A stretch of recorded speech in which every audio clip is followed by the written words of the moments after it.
Let's go. Unit. Wake up. Get up. And get amplified. Let me know if you guys got audio playback, please. We're going to blow out mics anyway, so don't worry about how good the quality is. Just can you hear the words? Because we're going to blow this motherfucker out in the next 2 hours, I assure you.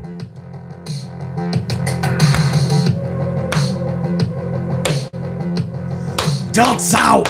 Biceps rocking. We are jacked up, baby. Look at that. Look at that frame. Look at that. That's solid. I'm a big badass motherfucker, baby. We just did 3 hours this morning, clanging and banging. Damn, I was throwing people out of the gym today. What's up, unit? Come on in, man. Smash that up on the way in, man. We're almost at 100, man. We over 75 already. I haven't even began, so I appreciate that. Let's go over to... Oh, by the way, Ash Steggles, man, I just saw that super chat, bro. There was a couple, actually. Hold on. Ash Steggles and somebody else, too, man. I'm going to get to those in just a little bit, I assure you, Ash. I appreciate that, man. Little mini banger bomb, he says.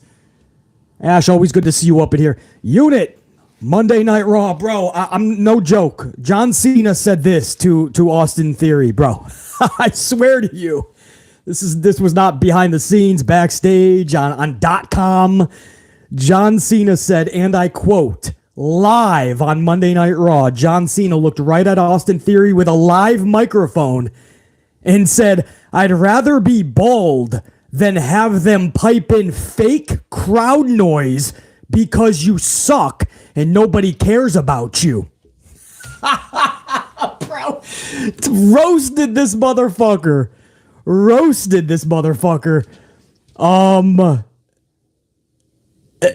In one line. And it was 15 minutes of a roast, by the way. We're going to go over this. I believe that's hour number 3. We're going to go over this motherfucking 15-minute promo where Austin Theory, theoretically, verbally, was completely buried last night. There's no verbally. Now, don't worry. He's going to get his big victory at Mania, we believe. I don't know how I feel about John Cena losing at WrestleMania. That doesn't sit well with me necessarily, but he absolutely has to do the job. You can tell that he's on his way out more and more. I mean, after he did that, after he annihilated Austin Theory, he passed the torch to Cody Rhodes. If you guys stuck around for the end of that segment, Cody Rhodes came out for no reason. His penciled-in segment was not till the end of the show where he saved Sammy. But they brought him out as a passing of the torch moment. Now, a lot of us wrestling fans, when we think passing the torch, we think of like a long-reigning champion or a legend, somebody super over for so long, doing the job for an up-and-comer who they think is going to be the future. And they do the job, they lay on their back, look up at the lights. We think of that as the only way to pass the torch, but absolutely not. What you saw on Monday, last night, that's another way to do it. You literally show the ultimate respect and you sit on it for 2, 3, 5 minutes, whatever it takes. We just saw that with Undertaker and Bray Wyatt about a month or 2 ago, something like that. Bray Wyatt came out, maybe it was before the Rumble build with LA Knight, and Undertaker was in the ring and with Bray Wyatt, and it was the ultimate respect. Taker on his way out just embraced Bray Wyatt, little bit of a hug, whispered something into his ear. It was the ultimate, all of my respect is going to you. Raw 30, Jaron, thank you, man. Thank you guys, man. Raw 30 then is when it was, a few months back. And it was the ultimate respect on his way out. And Undertaker giving all that respect to Bray. John Cena on his way out last night, man, he brought out Cody, and they just hugged. They had fucking a minute of whispering sweet nothings into each other's ears. And it was fucking epic. He held up the hand of Cody Rhodes, and you could tell that was the passing of the torch moment. That was the moment, if anybody in the wrestling world doubted how big the machine... by the way, we just went over 100 on the ups. I appreciate that, guys. I'm literally within the first 5 minutes of my cold open, and we just went over 100. You guys rock. I appreciate that so much. Take that to 200. The algorithm doesn't kick in with the 2 when we're live for some reason. They don't promote this when we're live. I've noticed they only kick it out into the sub boxes or algorithms or recommend it when we're done being live, which is odd. But then thousands of people can find it, but we're no longer live at that point. But it's ass backwards, guys.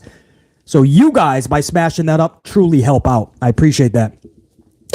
But this is one of those things where the machine is behind Cody Rhodes. But guys, when the machine gets behind somebody, this is also when people start like going against it, right? Don't be surprised if like what just happened to Liv Morgan or anybody else.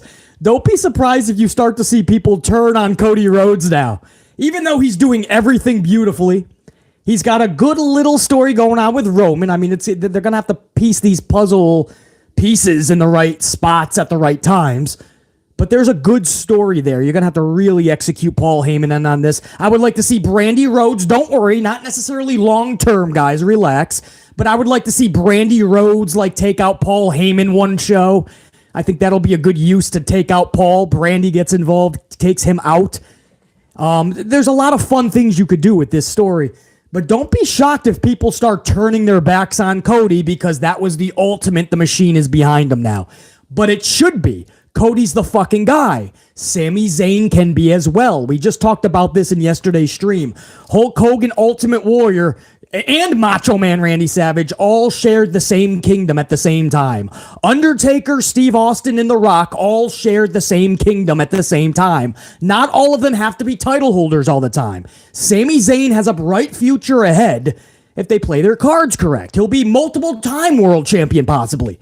He doesn't have to be at Mania. This is Cody and Roman's business. Roman and Sami have their own business, and it's done so beautifully, you don't need the fucking title. And even if you prefer Sami, okay, preference. I prefer Cody to get the title. You may prefer, I can fucking speak. You may prefer Sami Zayn. That's cool. That's preference. But one is not more right than the other just because you like it. Sami's just fine. If you don't believe me, wait till we go over what happened in hour number 3, bro. John Cena roasted, completely annihilated Austin Theory last night verbally, passed the torch to Cody Rhodes. Sami Zayn in the Bloodline continued an epic story that has been being told for months. Everybody thought in Montreal that was going to be it for the story. It's kicking into high gear again. Last night was another emotional, epic chapter in one of the biggest, best fucking stories I can remember in professional wrestling for the decades I've been viewing it. It is fucking epic, and Jey Uso, Jimmy Uso, Sami Zayn played this thing motherfucking beautifully last night on Monday Night Raw from Boston, Massachusetts. We're going to go over that. Hour number 3 had Trish Stratus and Lita back in a WWE ring doing battle with Damage Control alongside Becky Lynch. In 2023, Trish and Lita are doing battle in Monday Night Raw, man. What an hour 3. I'm not going to bullshit you guys. I never would. The first 2 hours were rough. Aside from Logan Paul legit knocking the fucking teeth out of Seth Rollins. Knocked this dude cold out. Rollins, his nose was inside the fucking canvas somehow. Like the schnoz was bent back. Seth Rollins sold this like a motherfucking champion. Aside from that, maybe one other thing. The first 2 hours of Raw was rough. The third hour was fucking straight up fire. The type of WrestleMania build that I've been asking for years. That third hour got BC amplified. So, we're going to go over in this review the first 2 hours again. There's going to be a little bit of speed bumps along this road to Mania, right? In the first 2 hours of this review, we might get amplified for not such positive reasons. But when we get to hour number 3, BC has a lot of good that I saw, man. So much epic shit. And to finish this cold open, you guys are wondering my thoughts on Vince McMahon, right, being backstage. JR9 unit, anybody that was in the chat yesterday, can you tell me who broke the news of Vince McMahon being backstage? Like, legit broke the news. Because it wasn't WrestleVotes. It wasn't even, much respect, but it wasn't even Sean Ross Sapp. There was one person in this community that broke the Vince McMahon news being backstage at Raw hours before the wrestling world found out, hours before Sean Ross Sapp and Brian Alvarez and Meltzer fucking sent it out to the world. Hours before, you guys are correct. It was B motherfucking C. Exactly correct. This is one of those things where, yeah, it was absolutely B motherfucking C that called that. That's not a pat on the back, but it kind of is. My people, man, that's a testament to my people down in Florida. My sources, man, who 100% confirmed it to me to the point where I felt comfortable enough at 4:30 p.m. Eastern time to dish that out to you guys, man. I felt comfortable enough to say, guys, just so you know, he's backstage. It's 100% confirmed. And some of you guys were like, well, basically, I'm not reading it anywhere. Sean Ross hasn't said anything. Nobody's talking about it. I can't find it anywhere. Well, that's because BC broke the fucking news. I told you. I got fucking people too. I just don't tell you everything. But, so my thoughts were already in that video. Guys, we put that up at 4:35 p.m. yesterday. We went live. And I talked all about it, so there's no reason to keep going into it. I told you why he was most likely there. I broke the news that Vince was there. Sir Charles, appreciate that shit, man. I told you Vinnie Mac was going to be there, so you guys were prepared. And after we went live, it was a 2.5-hour stream. At approximately 7:30, the world found out that Vince McMahon was backstage because everybody else finally got with the news. I bet you they found out because BC fucking broke it, and they were like, shit, I gotta tap into my people. You gotta get on your shit, dirt sheets. BC's beating the shit out of you now. So, Unit, you already know how I feel about the Vince thing. I'm not gonna go over that again. I'm legitimately, like literally, by hours, it wasn't even close. BC broke that news, and if you're wondering how I feel about the Sean Rosses and all that getting credit for it because they're the bigger news sources. So then you start to see Sean Ross breaks the news that Vince McMahon is back. You know, I don't, bro, much love to them. Much love to them. I got no player hating in this industry. Do you and rock the fuck out. Rock the fuck out. Beat the shit out of whatever you're doing, man. Honestly. I don't read that and get heated at all. I'm just glad that I can tell my audience, my amplified unit, I'm glad that I can break that news to you. I am grateful and thankful that I have sources, real ones, that can tell me that news way before everybody else, bro. Yeah, because some of you guys are saying mustache Vince because he changed his look up. There was a photo that was on the interweb machine that was not Vince's actual photo, guys. Relax. It was a photo from a long time ago, and somebody put a mustache on him. But it's kind of funny, man. Whether he had a mustache or not, Vinnie Mac was backstage. And I'm just glad that I was able to tell my unit knew that way before everybody else. Unit, salute, brother. That's what makes us number one. When you're beating the dirt sheets, man, whether the tube keeps us as a little ECW type channel or not, we still the fucking ones. We still the ones up in this bitch. We know the facts. So that's my cold open. My thoughts on Vince are in yesterday's fucking pre-Raw show live stream, so check that out, man. I don't think he had too much to do. I think he talked to everybody. I think he moved some things around for 3H's possibly, but that third hour made everything worth it, man. So what are we talking about? The third hour, to get to that, we got to go through a rough first 2 hours. I see some supers coming up in here. You guys are the fucking best. I will get to all of them, all the shout outs, no matter how long it takes. I'll get to every fucking super coming up when I'm done with this review. Over $150 now on the ups. You guys are crushing that. I really want to see that over 2 motherfucking 100 with the quickness, man. So make sure that happens. Let's start it up. Unit, shall we do this? Because there's a lot to talk about, bro. Gable won a fucking match? What? Did Chad Gable win a fucking match? That was in hour 3 too, bro. Hour 3 was rock star status, man. Fucking Chad Gable. I was almost on the floor at that point when I'm like, tell me he didn't just win a match, man. It was so fucking epic, guys. Chad Gable wins. I get to see Trish and Lita battling in 2023 in the ring alongside Becky taking on one of my favorites, Io Sky. John Cena roasting Austin Theory. John Cena passing the torch to Cody Rhodes. Sami Zayn, Jey, and Jimmy Uso in one of the best segments to end Raw that I've seen in fucking years. The swerve and plot twist heard around the world. Oh, we gonna talk about it in hour 3, trust me. But to get to hour 3, we have to go for the first 2 hours, all right? Now, the show starts off not terrible. Parking lot. I love when you start in the fucking parking lot, right? Let's get some intrigue. Get away from the ring. You're going to be there for 3 fucking hours, guys. Get away from the ring for a fucking minute. And let's go. Let's absolutely, it absolutely was a swerve. Crazy country. I'm glad you called it, but it's absolutely a swerve. He literally hugged Sammy. The crowd was chanting, holy shit. And then there was a super, that's a swerve plot twist. It was done beautifully. I'm glad you knew, though, but it's a swerve.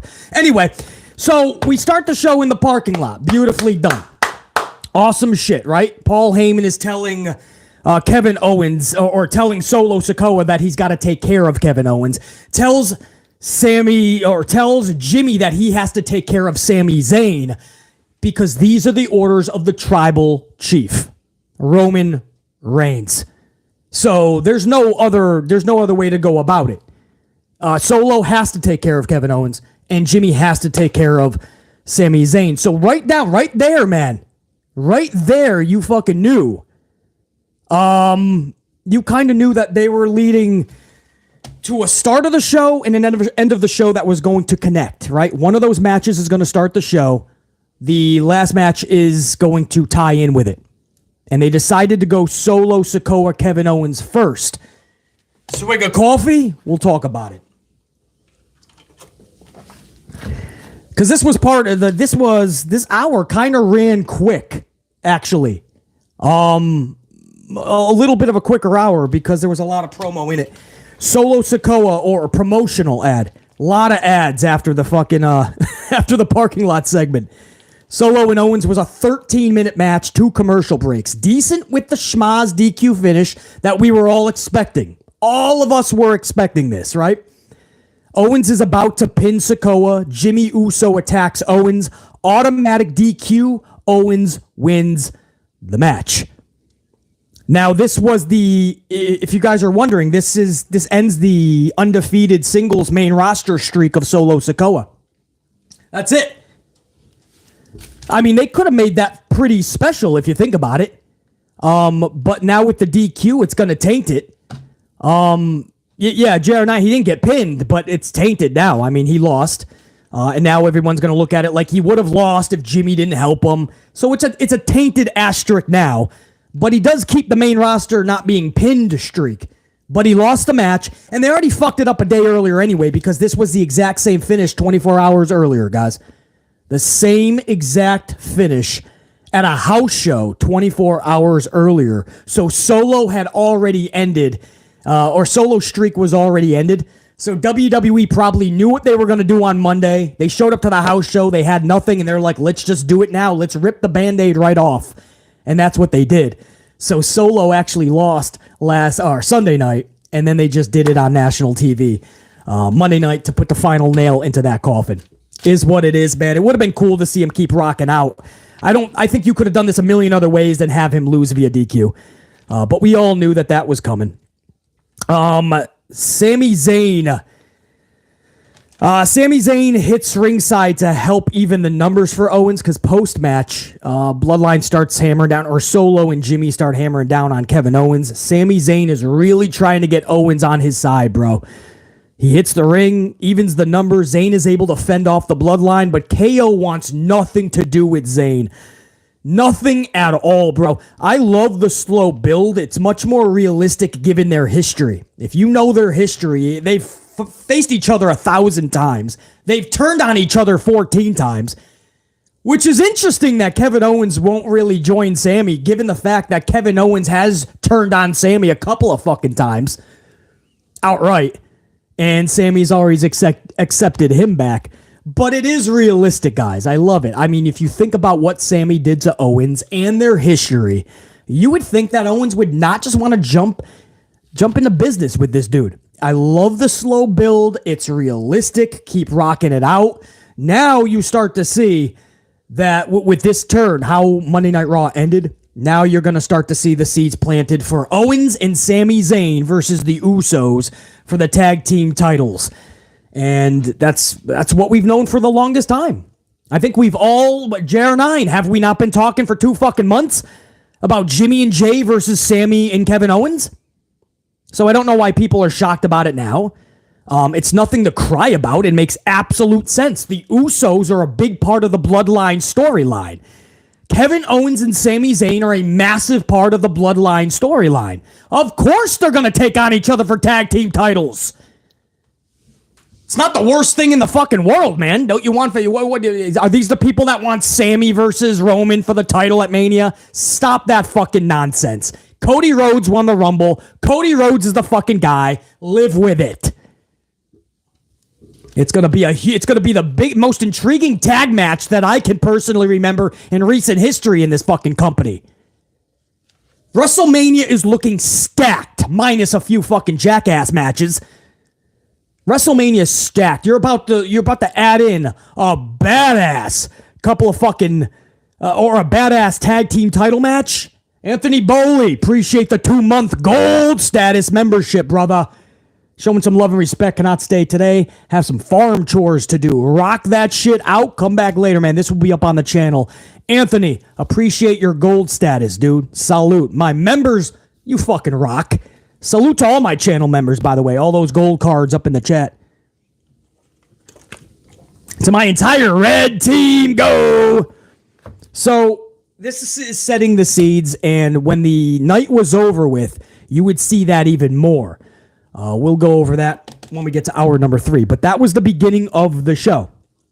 Zayn helping out Owens, and Owens wants nothing to do with Sami Zayn. Again, much more to talk about that afterwards. JR9 says Usos lose. Carol, get their respect. Usos refuse to help Roman, allowing Cody to win. Yeah, I remember you said that before, JR9. That is a beautiful way to go about it. If they do it masterfully, it will be masterful. Can you count on WWE to do it pristinely?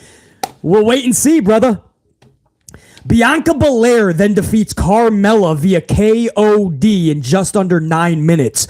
Chelsea Green was heavily involved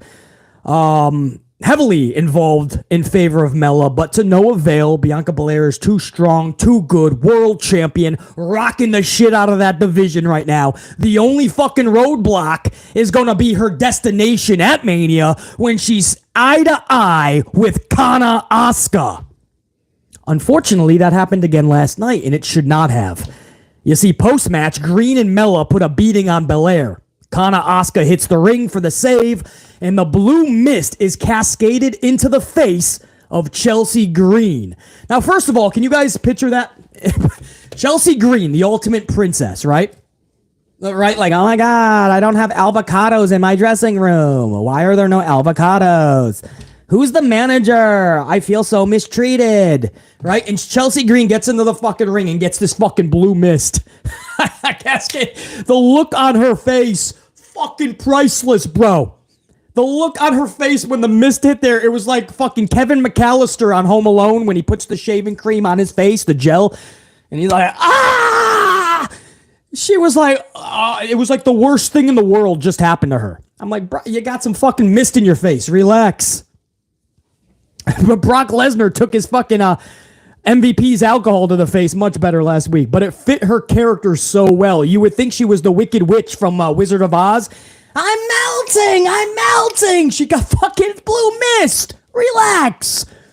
But it fit her so good, guys. And then something happened that I did not like at all. It was the same shit from last week. Bianca is staring at Asuka. Asuka is staring at Bianca, and you see the WrestleMania sign looming. And now they're buddies again, right? There's a show of respect. Guys, we still got 4 fucking weeks before Mania. This cannot be the storyline. Because what are you going to do? JR9, you know what they're going to do. Amp Unit, you know what they're going to do. Next week on Raw, don't be completely shocked or rocked if you get Chelsea and Carmella versus Bianca and Kana Asuka. Because WWE will do this because it's lazy and it's lackluster. It's easy. I'll just put them in a fucking tag team, and that's that. Jared 9 says it's Bianca and Chelsea next week. Watch it turn into a tag team match, Jared 9. Or in 2 weeks, you'll get it. But you will be getting that holla, holla, holla playa wisdom nose. You're going to get Yellow Rose nose. Iman Perry knows. Can they coexist storyline? We all know the can they coexist. Guys, this should have been evil. The murder clown. That's who Kana's personality is. The murder clown is what she went by over in Japan. Now, we understand Vince McMahon doesn't want to get rid of the Asuka name. There's too much money and value and stock put into it. That's fine. You can keep her with the Asuka name. But if you're going to do Kana, you got to put the personality Kana. You got to go all the way in. She's not going to coexist or smile or play around with the title holder. She should be going into this thing heel or damn near as close as a fucking heel. She'll get the ultimate cheer at the end because we respect her so much. And Los Angeles, Hollywood will give her that props. But I don't want to see for 4 fucking weeks. This is what we're going to do? Can they coexist? They're both going to respect each other till WrestleMania. That's not a murder clown. That's not my gal, Kana Asuka. And she's been booked beautifully, by the way. I don't care if it's a VKM, an HHH, if Eric Bischoff is backstage, Brucey Pritchard, People Power, John Laurinaitis is back. I don't give a fuck who's booking Kana Asuka. It is pristine. She has been flawless. The booking for her has been flawless. Last night, I'm seeing a hiccup on the road to WrestleMania, a speed bump. And if not careful, we're going to find out that one of the tires on the vehicle, it's a flat. And you're going to have to pull over. And what do you do with a flat tire? You're going to have to fucking change that shit.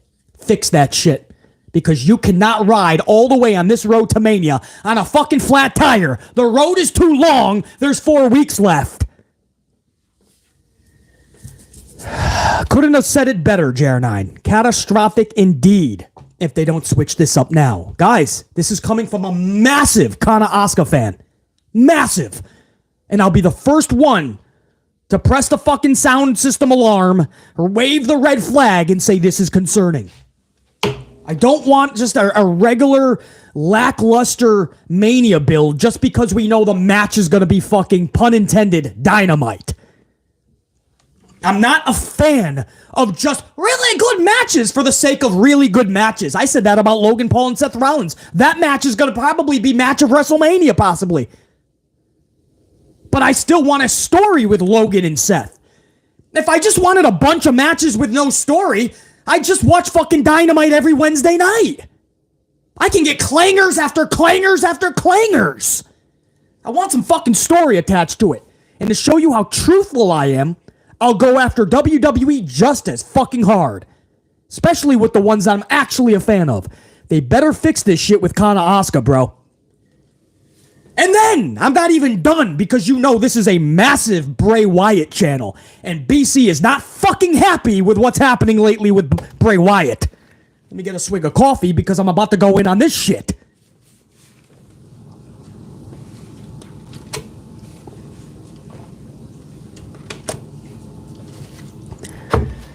So Bray Wyatt, that's my boy. If you're new to the channel, welcome. It's a Bray Wyatt channel. There's nothing I can tell you, right? If you're going to cry about Bray Wyatt and supernatural powers don't do it for me and I can't stand Bray and he's boring, this is probably not the channel for you. I love Bray Wyatt. I think he's a genius. I love what he does. Shit like that has always captivated me. Pro wrestling is an entertainment show, whether you like it or not. It's not actually like, I never use the F word, but it's not actually real, guys. It's not just a pristine sport. It's predetermined. It's planned. It's rehearsed. I hate to tell you that, man. I'm not going to tell you if the Easter Bunny is real or not, or if Santa Claus is, or who's putting the money under your fucking pillow when you lose a tooth. I won't tell you any of that, but I will expose the business just a little bit. A little bit. Bray Wyatt is entertaining. And the metrics show that, right? All the numbers. I love Bray Wyatt. What I am seeing with this Bobby Lashley bullshit is just that. It is bullshit. It makes zero sense, the whole Bobby Lashley thing, period. It seems like they had nothing, and they're just like, well, Bobby's got nothing. We got nothing for Bray. Let's just do that. They didn't think, wait, it doesn't make sense, man. Bobby Lashley, but why would Bray Wyatt go for Bobby Lashley just because he wants to do the Muscle Man dance? And I like the Muscle Man dance. Pull up your fucking pants and do the fucking dance. But what is the deal with Bob Lashley? So I say, okay, right? Because I'm a fan. I say, hey, unit, I'm going to give this a little bit, though, because I love the LA Knight shit. I didn't mind the fucking match at all. Thought it was entertaining, fun at the Rumble. So I said, okay, maybe they're going to do something epic, right? Right? You got to kickstart it because you got to give everybody a reason as to why the fuck you're doing Bob Lashley. Okay. So last week happens. Nothing. NBC's like, oh, all right, well, I didn't mind the Uncle Howdy thing. It was short and sweet. It leaves you wanting more. But I fully admit, it was like, whoa, that was it, though? All right, we'll give it another week, right? Monday Night Raw, we better fucking hit him hard, right? So here's Monday Night Raw. Do you know what the fucking Jer9 or anybody in the chat, you can correct me if I'm wrong. Maybe I fucking went to get another coffee. Maybe I went to take a piss. Maybe I blinked. Maybe there was another Bobby Lashley Bray segment last night. But the only one that I caught was right in hour one, right after Bianca defeated Carmella. Bobby Lashley was backstage, and he just cut a 20-second promo that just said, what is it going to take, Bray, to get you at WrestleMania? And that was it. Now, was that it, guys, or was there another segment later in the night? Because that's all I saw. 20 seconds of Bobby saying that, and then behind the scenes, Bray's logo showed up on the TV. Hey, Ryan, welcome to the gold, man. Hold on, Ryan Matina, welcome to gold status. Love seeing that, man. Ryan just earned his gold card, guys. Everybody give Ryan a shout out, dude. Ryan just earned his gold card. Ryan, allow me to officially activate your gold card, brother. Welcome. Salute. Appreciate that, Ryan. Was there another segment last night, though? No, you guys are telling me no. Yellow Rose says that's all I saw. That was it, says Dr. Smooth, dude. All right, so that was it. So, there we go. That was 20 seconds of Bobby Lashley going, Bray, what is it going to take to get you at WrestleMania? Are you fucking kidding me? Christina, good to have you up in here, Christina. I'm glad you caught this live because we have a lot of talking to do, and it starts with Bray Wyatt. Bobby Lashley is saying, what do I got to do? Bray already said he wants you at Mania. Bray said, I want the winner of Brock and Bobby Lashley. So how the fuck is it 2 weeks later and we're still saying the same thing? What is it going to do to get you at Mania? Well, what is it going to do to buy you a coffee? What's it going to do to get you to go outside and play tic-tac-toe with me? Do you want to go to the movie? What's it going to take? What do you mean what's it going to... He already said he wants to fucking be at Mania in a match. That's why he's fucking with ya. Right? That's what started this Bobby Lashley. You numb nuts. Can they make Bobby Lashley look like any more like a fucking goof? I thought when I saw Bob Lashley get rolled up at one point, fucking that was as goofy as he can look. This guy, they don't know what to do with Bobby Lashley. They don't have a fucking clue. It's as fucking ridiculous as Tony Khan trying to book Wardlow. It ain't happening, brah. So you got fucking Bobby Lashley asking what's it gonna take to get Bray Wyatt, and Bray Wyatt's logo pops up, and that's it, 20 seconds. Now, as a Bray Wyatt fan, as a Bray Wyatt fucking channel, as a dude who thinks Bray Wyatt is a fucking genius, no matter how many people go, Beasley, I love you, brother, I love the channel, but I disagree. Bray Wyatt doesn't do it for me, and it's kind of lame and played out. Okay, I've heard it 1,000 times from 1,000 different people. Thank you for taking the time to tell me that. It doesn't change a fucking thing. The world has spoken. The metrics have spoken. The ratings have spoken. Bray Wyatt's the shit, whether you like it or not. He's fucking amazing. But I'll be the first to fucking say, just like I have massive concerns about the build and the story of Belair and Kana Asuka. I have even bigger concerns about Bobby Lashley, Bray Wyatt. And that shit has to be fixed because you already got a flat tire with Bianca and Kana's booking for WrestleMania, the build. You already got a flat tire on that road to WrestleMania. Your vehicle just got another flat tire. You're on the road to WrestleMania with 2 flat tires because Bray Wyatt and Bobby's booking is a flat tire, and you refuse to fucking pull over and fix the flat tires. And you're about to get a 3rd flat tire because in hour 2, I believe it was, MVP Omos tried to build Brock Lesnar's match at Mania, and that fell flatter than a New Day pancake. Boston was put into a fucking coma last night with that segment, and that's a 3rd flat tire.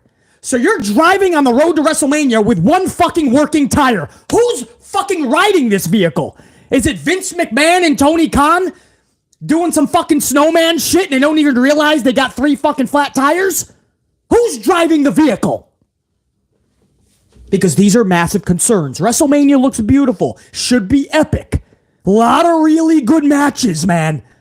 But there's three that are highly concerning and can alter the way that we view WrestleMania. And the cool thing is there's enough weeks to fix this shit. If you got a flat tire, pull the fuck over, fix that shit.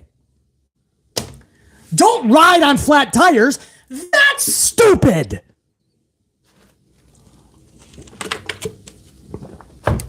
By the way, salute to my amplified unit. So, that's my concern with Bray Wyatt, Bobby Lashley.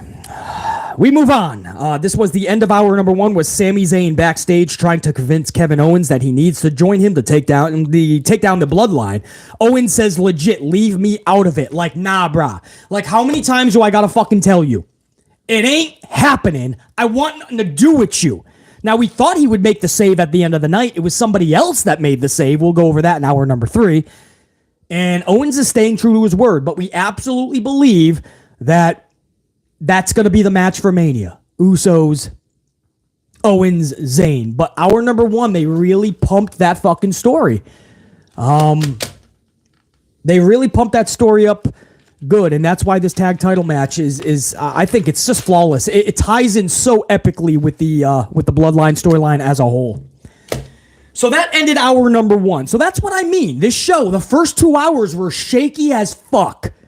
Not even that, not good, not even good at all, aside from maybe Paul and Rollins. The first 2 hours were shaky. The 3rd hour was fucking epic. I can't wait to get to that. But to get to that, we got to go to hour 2 first. Logan Paul and Seth Rollins face to face starts hour number 2. The Miz was facilitating the meeting, and Boston will not let Logan Paul speak, bro. Or Seth Rollins. Nobody. Miz, I believe, initially.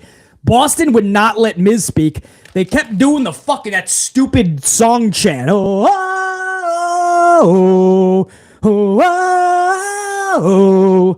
And they wouldn't shut the fuck up. I was like, oh my Madonna. All right, we get it. Now, Logan Paul was great, bro. Whether you love him, hate him, like him, don't like him, Logan Paul was great. The dude says, and I quote, "Hey, Boston, this segment has a time limit, so shut up. Shut up, shut up, shut up." Bro, Logan Paul just said, you know what? What the fuck, bro? Like, I have nothing to lose. They don't like me anyway.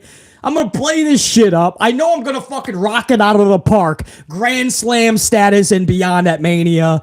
Let's have some fun. He tells Boston to shut the fuck up. Now, I don't know. Boston's a rough crowd. Like, my New York Yankees catch a lot of shit, okay? I'm not going to Yankee Stadium, man. I'm not going to the Bronx. Man, I might not make it out. Bro, there's nothing more awesome than being at Yankee Stadium and watching a Yankee game. Trust me, it's the most fun you're ever gonna have, bro. Okay, maybe not the most. I mean, you could have a fucking night with Bianca Belair. Like Montez says, God is good. So there's better things than watching a Yankee game live in the Bronx. But the point is, I've been to fucking Fenway Park. There's a lot more fights and crazy shit in Boston than you're gonna see in New York. I mean, the fights that you see in Boston for the littlest of fucking things. I mean, you literally just fucking tried to get by somebody to get to your seat. They didn't even fucking move for you. When you fucking tip their knee just a little bit, you're getting fucking rock-socked Wabaka status right in your fucking right eyeball. So, I mean, he just lit up fucking Boston a little bit, though, man. From Wisconsin? What the fuck? I'm not from Wisconsin. What the fuck? Hey? How do the Wisconsin people talk? It's a mighty fine day, eh? Or is that just Canada? Wisconsin says A too, right? Who the fuck said I'm from Wisconsin? What the fuck? Because I like the Green Bay Packers? Don't assume shit. Oh, that's too funny. I'll be doing my reviews, eh? Anyway, I'm sorry. That caught me off guard. Never did I say I was from Wisconsin. That's too funny. I'm from New England, guys. And I'm a New Yorker now. New England, Massachusetts. That's how I know firsthand. And they are brutal in Massachusetts, bro. Boston ain't no fucking joke. They brawl. So he knows this. He's pumping them up. He's fucking rocking that shit. And he says, this segment has a time limit. Shut up, shut up, shut up. Paul then says, Seth, this is a quote. Seth, I work smarter, not harder. I'm on my way in, you're on your way out. I'm naturally good at this shit. And just like Boston, Seth, I wouldn't like me either. Now, I thought that was delivered beautifully. Seth retaliates and scathingly. Seth Rollins says, and I quote, you are the scum of the earth, a dumpster fire, a clown, a disgrace. And we don't want you here in WWE. None of us want you here. You don't belong here. I couldn't help but think Bianca Belair a few years ago. You don't even go here.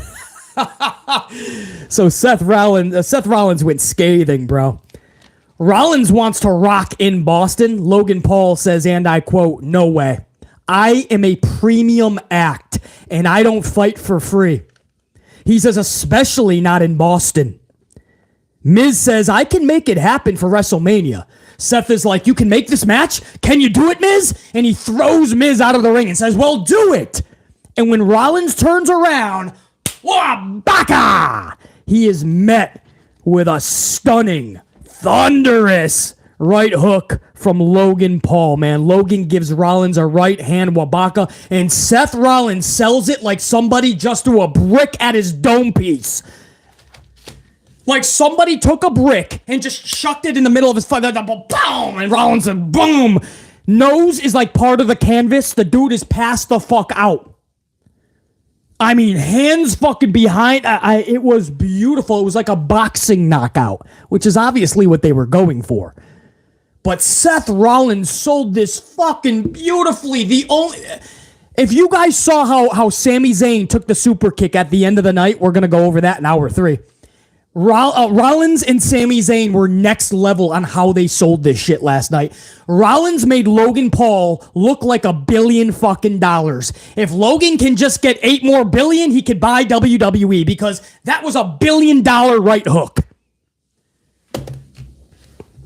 The connection could have been worked on a little bit. The windup was beautiful by Logan, but it was the selling by Rollins, dude, that made it look like Logan Paul can knock out fucking Mike Tyson, Evander Holyfield, Buster Douglas, Floyd Mayweather, all in one fucking swoop.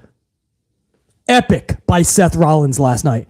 I gotta give that man some fuck. I mean, that's what I mean, but guys, whether you like the match or not, Logan Paul and Seth Rollins is gonna literally, I don't think there's gonna be a roof on that night, but if there was, they'd tear that shit right off. They'll rock the building to its core. I really believe that's the sleeper match. And then Logan Paul looks over Rollins when he's knocked the fuck out, face planted into the canvas. And Paul says, and I quote, hey Seth, when you wake up, let me know about WrestleMania. And oh yeah, bye bitch. Thunderous boos by Boston. They could not stand this dude. And he was living it up, man. He had the time of his fucking life. I love it. I think that's great. I know Logan just lost against Roman Reigns, guys. So you say, damn, that's going to suck. He's going to lose his second match in a row on a big stage. Guys, Rollins has to win this.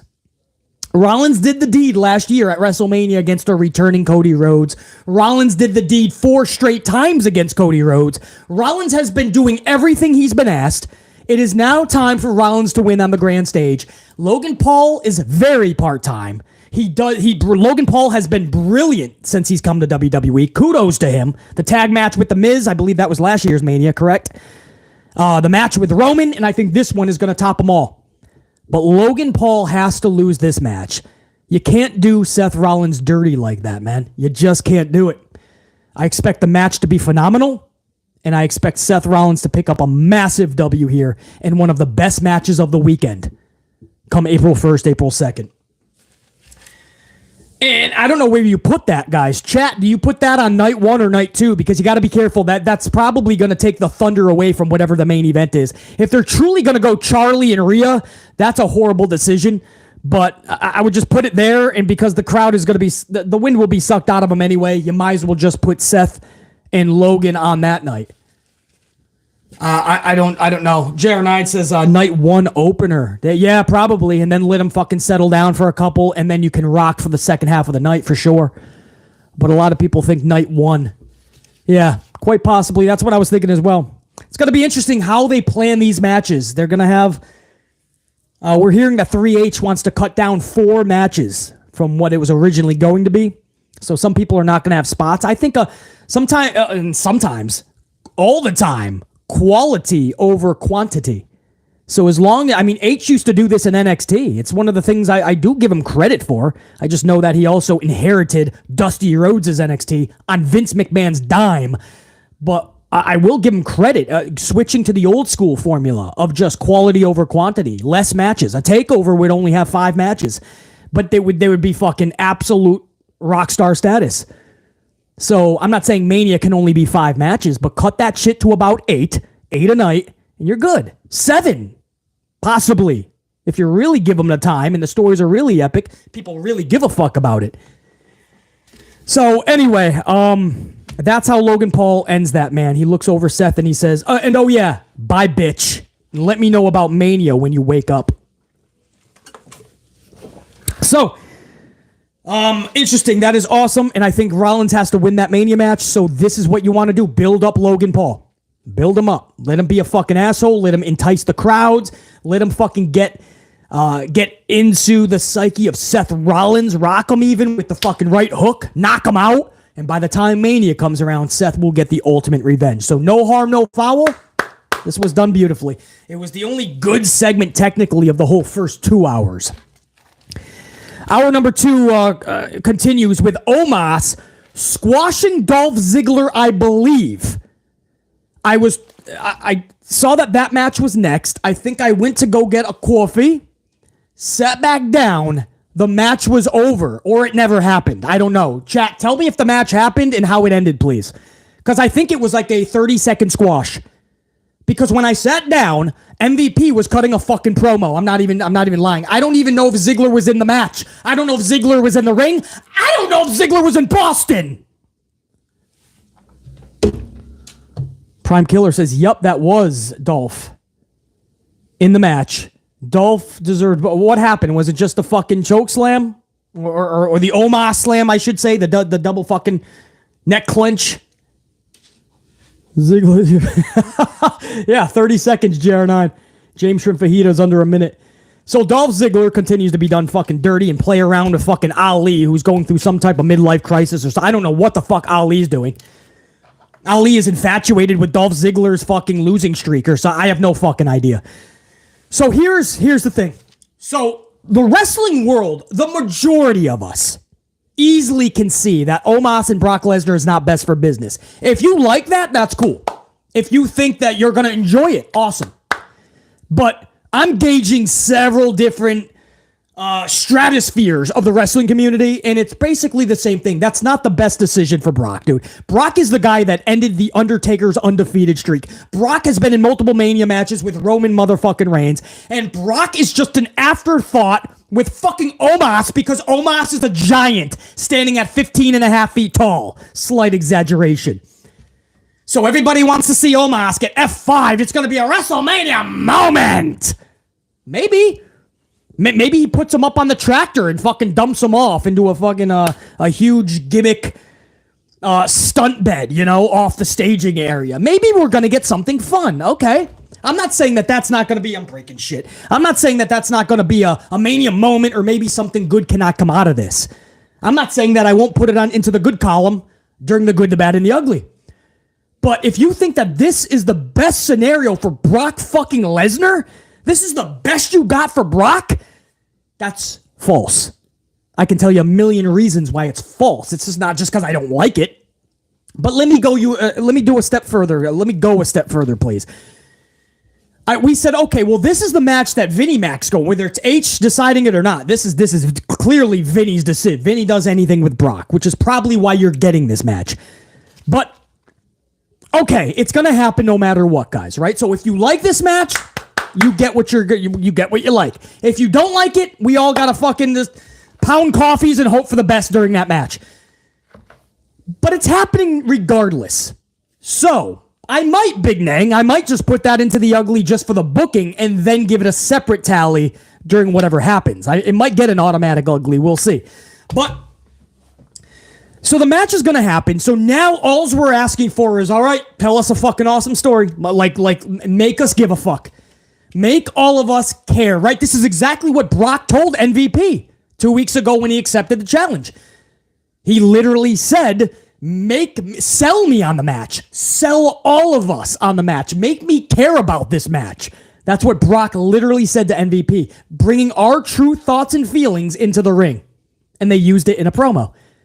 So WWE knows that none of us are behind this, so please give us a reason. Do you know what they did last night?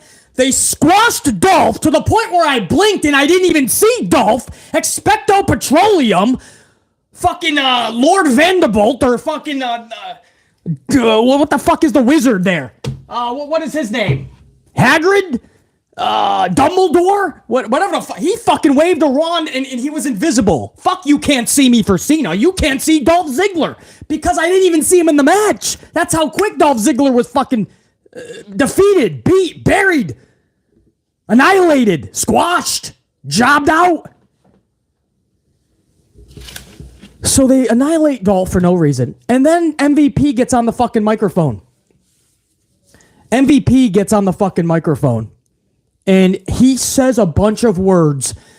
I cannot bullshit you. You can go back and watch yourself. That put Boston into a fucking coma. Boston, Mass. Into a fucking coma. I don't even know what he said. I can pretty much guarantee you that I can elude. I can assume what he said. Brock, at WrestleMania, you're going to face the one true beast that you've never faced. Sure, you faced a lot of them, but Omos is a different breed of beast. I don't even know. Doesn't even fucking matter what he said. Absolute stupidity. That is how you're building Omos and Brock. We're gonna have Dolph Ziggler just get squashed, and then MVP is gonna go, Brock, oh, Brock, you've never seen a beast like this. Well, now I can't wait to fucking see it. I don't know how to fight. Eric Leno, Pile Driver, Jasmine, James, Jaredine, Go Jackets, Yellow Rose, Jerry Lewis, Rondo. I don't know how you're not excited now, bro. This just got so uber excited. According to MVP, Brock has never seen a beast like Omos. Well, why didn't you fucking try to sell us this story last week? This is so much fun. Put it in the main event. Meltzer, give it 7 stars. Hold on, what's that? I'm getting word from Dave Meltzer. What's that, Meltzer? Hold on. I'm live. Oh, okay, my bad. Sorry, Dave. I'm sorry. I just got word from Dave Meltzer. He only gives 5 stars plus to AEW, and he only gives awards to AEW talent, AEW promotion. All right. So, yeah, no, I got it, Dave. I'm sorry. Yep. All right. Thanks, brother. All right. Dave Meltzer. He's telling me he'll never give a WWE match 5 stars in the future. Anyway, I say we give it 5 stars now anyway, right? We'll give it our own amplified elbows, amplified 5 stars. Let's just do that shit. Because it's Omos and Brock. It's clearly going to be a fucking wrestling classic. Of course it's not. The match is going to fucking suck. We know that. We're just hoping for a good moment Maybe I can give it a good in a tally. So just give us the story, right? The match, okay. The match is only half of it. I tell you this all the time. The story is the bulk of it. The shows are for the story. Just to get us to the fucking paper. You know how many times I've seen matches not live up to the hype? But the hype was so fucking good that I went back and watched the pay-per-view for other matches, and I ended up watching the same match again because I remember the storyline. But if you're going to have a shitty storyline and a shitty match, then it's a shitty situation. A shitty story with a shitty match equals a shitty situation. That's basic mathematics. Scotty Steiner could tell you that with Steiner math.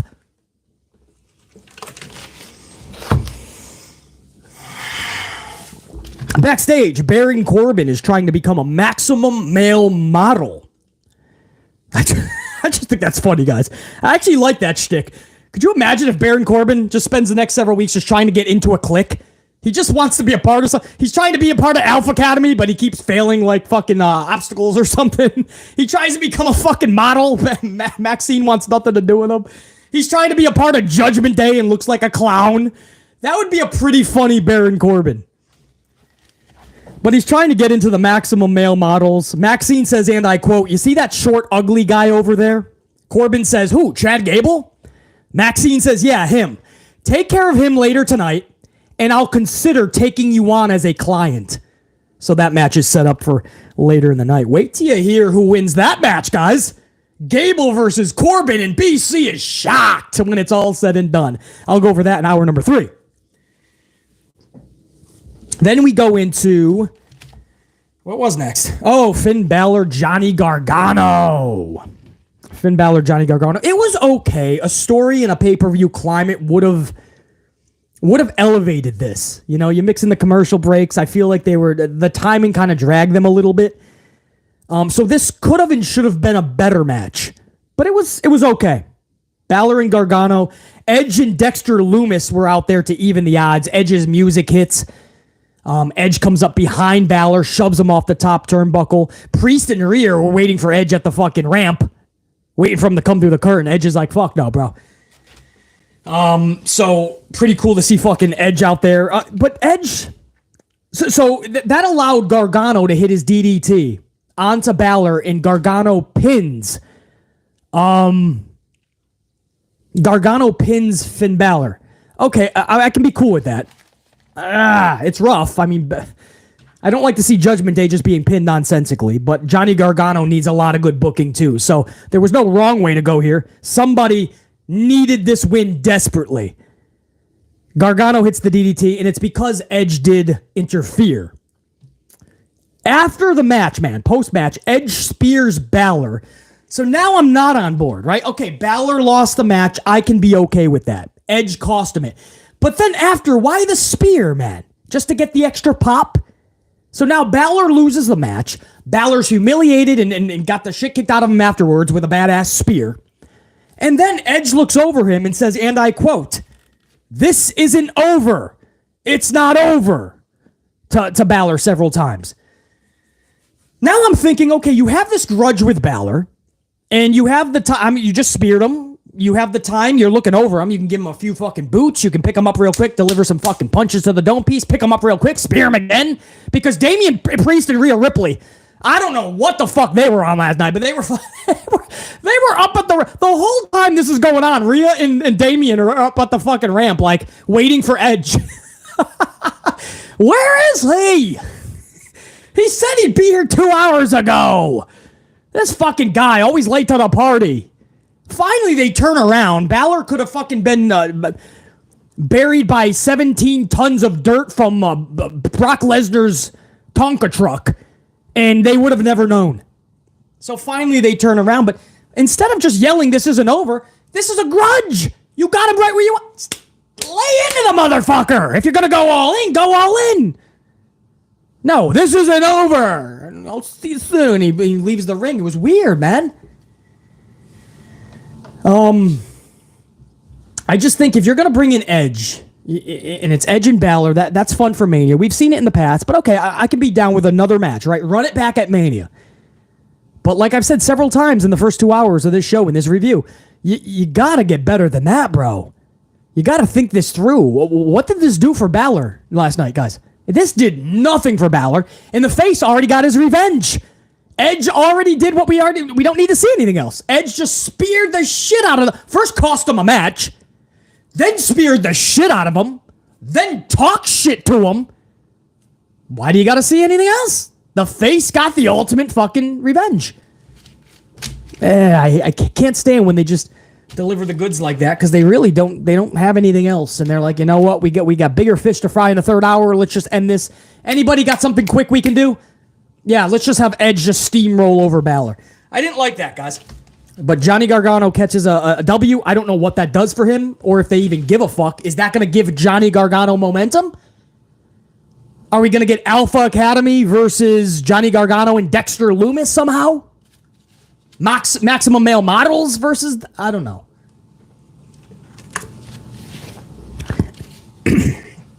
So, that was Balor and Johnny Gargano. I was hoping for a lot better with the match, the post-match, everything, especially having Edge out there. I was hoping for a lot more. Oh, boy. Then we had a rough match between Piper Niven and Nikki Cross. This was a botched finish as Niven hits a side slam for the W. This was quick, thankfully, you might say. I don't know. Piper went to catch her. You know, it's that swirl slam that she does. Does she call that something, by the way? I forget. But it's just the tilt-a-whirl slam. And she fucking, I think Nikki was too far, like, to the right. Piper extends her hands after she hits the ropes. And she never got her. So Nikki just kind of fucking fell backwards on her own, kind of. And Piper Niven just didn't even land on her. And the referee just counts 1, 2, 3. So definitely a botch that should have connected way better than that. The crowd was like, ooh, that was rough. The crowd really, man, that was pretty fucking rough, man. Does she have a name for that or no? Well, yeah, Loch Ness Slam. I like that, Jared9. Maybe. I thought she did have a name for it. Either way, it was a botched finish, but the match was botched. They didn't even give them time anyway. Nobody really cared about it. The agent of the match was obviously told you got about 60 seconds tops. So the agent is like, what the fuck do? We can't do another fruit roll-up. That was a rough way to end the first hour. That was sad to see, man. And then the hour actually ends. Hour 2 actually ends with Elias and Rick Boogs. They were backstage. Boogs walks up to Elias. It was funny, dude. He goes, "Oh no, I don't have my notes." And Elias is like, "Dude, relax. You don't need your notes. We're on to the next level here of doing things the way Elias does it. I want you to walk up to that guy right there and say, 'I want to fight you next week.'" And Boogs is like, "That guy?" And Elias is like, "Yes, read my lips. I want to fight you next week. Tell him that." So he goes over there, and he tells Bronson Reed, who's the guy, that Elias wants to fight him next week. And Bronson goes over to Elias and says, "You want to fight me next week? I'll see you next week. Good luck," or some shit. And Elias is like, "Boogs, what did you tell him?" Boogs is like, "I told him you wanted to fight him next week. I read your lips. Rick Boogs and Elias, they're funny as fuck, bro. He's booging out. Love Rick Boogs, bro. That was pretty funny. Bronson Reed is going to squash the fuck out of Elias. I was going to say, that's a fun match. Rick Boogs versus Bronson Reed, powerhouse versus powerhouse, without a Hobbs. But none of them can lose right now. So I was like, wait, you can't do that. So luckily, when he came back and just said it was Elias, I don't want to see Elias lose another match, but bro, it can't be Rick Boogs. And Bronson sure as hell ain't going to lose right now. So that ended hour number 2. Now we finally get to the fucking gold hour. Hour 3, right out of the park. You ain't even going to find that ball, bro.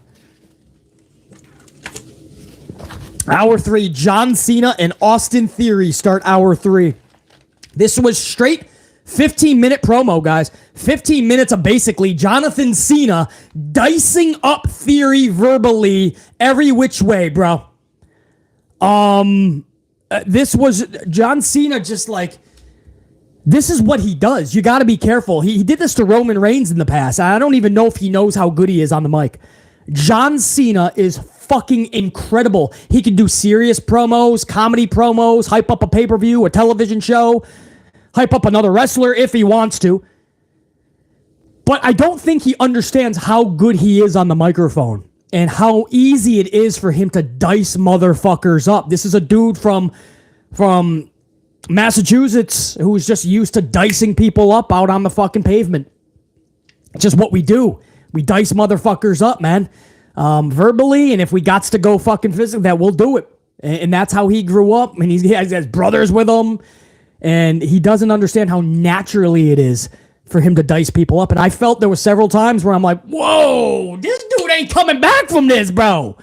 He is wrecking this poor soul. But I do believe that Theory will get the ultimate W at Mania, as much as I can't see John Cena losing at Mania to Theory, but it has to happen, especially after last night and being diced up. The only way to get any type of salvation is to actually defeat Jonathan Cena on the biggest stage of them all. I just don't know how you do that. But you can tell that this is where John Cena is going. He just signed so many more movies for the future. I think he knows this is pretty much it. And that's why he passed the torch to Cody Rhodes at the end of the fucking segment. So I don't know. Before I go over the promo, I really do have to ask the unit here.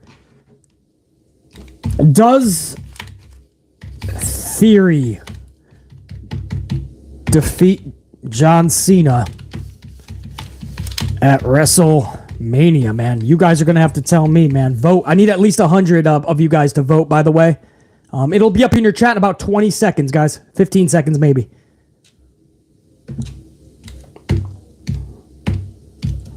Does Theory defeat John Cena at WrestleMania? Is the question. It's going to be in your chat in about 15 seconds. I need at least 100 of you guys to participate. It's going to be interesting to see what you guys have to say, because I can't see John Cena losing at WrestleMania to Austin Theory, but I believe that that's the only way that can go down, especially after last night. He diced him up too much verbally. Now the only way to get some fucking steam back is to actually defeat him on the biggest stage. Does Theory defeat John Cena at WrestleMania? We are almost at 100 votes. I appreciate that. 70% currently say yes. Unfortunately for John Cena, that's where his career pretty much comes to an end. I'm not saying he won't have another match, possibly, but I think he knows that this is it. I think he's going to pass another little torch. A little bit there was Cody Rhodes last night. That's the ultimate torch. That's one of the top guys of the company torch. And now he's going to pass the you could indeed be the future of the company torch at Mania. We're over 100 votes now. Appreciate that, guys. 69% of you guys say yes. You do believe that Theory is going to defeat Jonathan Cena at WrestleMania. 31% of you guys say you don't see it. You can't see this happening. John Cena has to win this match. It's going to be interesting. It's one of those Mania matches that I'm really going to be in tune to the finish, even more than most matches on that weekend. I'm really going to see who they have winning and how they do it. It's going to be very fucking interesting because you can't botch this. I'm going to shut down that poll now because I do have to move on with the actual promo itself. But with well over 100 votes in just 2 minutes, 70% of you guys say yes, Theory defeats John Cena. 69-31, went back a little bit, but I'm going to end the poll there. The final tally will be up in your guys' chat within the next 15 seconds, so you can see the final results. 69% saying yes. Silver Black 31 with a membership of a full month, gold card status. Silver Black, I appreciate you, bro. Appreciate the gold card status. Love seeing that shit up in the chat. Silver Black says, Theory will win, but Cena is right. I don't think Theory will be able to handle the Raw after Mania crowd. Silver Black, let's get into that. Because John Cena touched on every fucking thing that all of us have been saying about Austin Theory. He should be the guy. By now, we thought he would be one of the guys. But the fact that we don't give a fuck is a major obstacle and problem. And he proceeded to annihilate this dude. You guys got to listen to some of this, and hopefully you can hear some of this. If you can't, let me know, and I'll go over what he said. But I would love to play some of this fucking audio for you so you can listen firsthand to how badly John Cena chopped up, diced up Austin Theory verbally last night. Listen to some of this shit, guys. And I don't care. Just like every single person in here, we don't care about you. Why? We don't care about you because we don't believe you. We don't believe you because you don't believe you. No lies detected. You're a generic kid out here in fancy sneakers wearing sunglasses indoors, and you got nothing in here. And dude, hey, whoa. I'm not talking to you from a high place. I've walked in your shoes. There's a sign out there that says Austin Theory is a John Cena wannabe. Right there. Right there. Austin Theory is a John Cena wannabe sign. Dude, I'm your ghost of Christmas future. And right now, you're in that phase of ruthless aggression. And ruthless aggression almost got me fired. What a great opportunity it was. But you could see that I didn't believe in myself, and the opportunity just wasn't enough. You laying in have been given opportunity after opportunity after opportunity, and you don't believe in you, and they know it, and the opportunities aren't enough. You got no heart. You got no soul. They're here tonight out of respect, because for 20 years we've been yelling back and forth at each other and having one hell of a time. They're here tonight because they believe. They don't believe in you. Oh, damn! You're a pair of trunks away from being a jabroni. Dicing them up. He's dicing them. But wait. No, wait. This is what's called a feedback sandwich. Now I'm going to say something good. You have the best name in WWE history. No, think about it. Stone Cold Steve Austin. The Rock. The Undertaker. There is no name better than Austin Theory.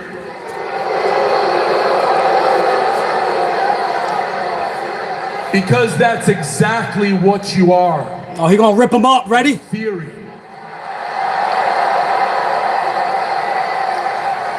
In theory, you should be great. In theory, you're everything a WWE executive looks for. You look great, you work hard, you jump fast, you run fast. In theory, everyone here should be here to see you.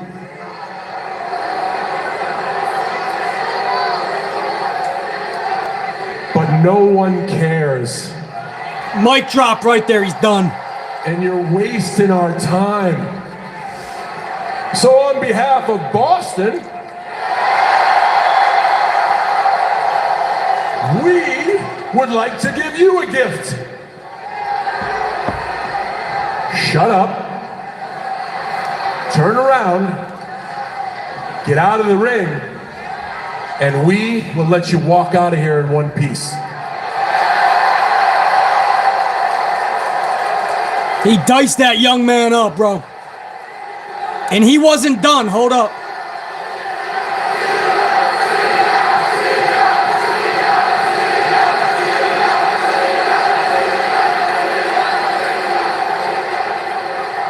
Retaliate, Theory. This is your turn, bro. You know what? I'm not. You want the rest, don't ya? You want the rest. I'll give it to you. Listen to this shit. Hold on, too, man. You got to listen to his second. Hold on. I'm going to give you the rest. I have to separate it. You got to hear the second part's even better, guys. Hold on. The hat says respect. Hold on. And the hat says respect. Where's the respect for all of them? Huh? You have a golden ticket against the greatest United States champion. Listen to this. WrestleMania, and you're gonna give up? Where's the hustle? Where's the loyalty? Where's the respect, John? Now, he about to get diced up again. You all want to see John Cena at WrestleMania? Well, shut up because he said no. But you know what? You know what I've realized? You being my childhood hero, all of this. Boston, I want you to pay close attention to this. Because they are right. And they talk a lot, but they are so right about this. You don't want to meet your hero. Because all they do when you meet them is disappoint. Now Cena's gonna retaliate, and this kid's about to get diced again. This dude gonna get diced, man. You can see Cena's wheels spinning. He about to cut him up. Yes. I would so much rather be bald than have them pipe in fake crowd noise to my matches because nobody cares. Time out. He just said, I'd rather be bald than have them pipe in fake crowd noise because nobody gives a shit. You can listen again. Yes. I would so much rather be bald than have them pipe in fake crowd noise for my matches because nobody cares. Damn! Confirming what BC said months ago. Go buy some Topic, you still suck. He said, I can go buy some Topic. You'll still suck. Bro. You really are a dumb son of a bitch. I didn't say no because I gave up. I said no to save your ass. You're not ready. Dude, you're really putting my back against the wall, but you don't understand. If you and I have a match at WrestleMania and I win, you lose everything. You're done. You're done. And if we have a match at WrestleMania and you win, you lose everything. Oh, no, sure. You may win the day, but then you got to go out the Monday after all by yourself and explain. You won't have me to lean on, no. It'll just be you, big man, against the most harsh, vocal, ruthless, critical audience in the WWE, and they will eat you alive! Because they see what I see, and they see what they see. You are full of crap.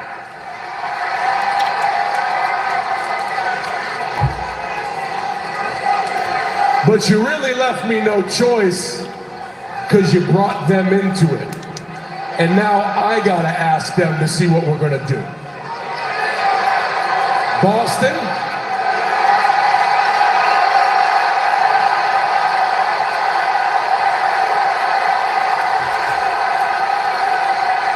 Before we get on WrestleMania Rowdy, I want to thank my family, and I want to thank my family for being here tonight because it really means a lot to me. And I'm asking for help. I need your help way up there. I need your help in here. I need your help. I need to know what to do. We're going to make a decision right now. Do you want to see Austin Theory versus John Cena at WrestleMania?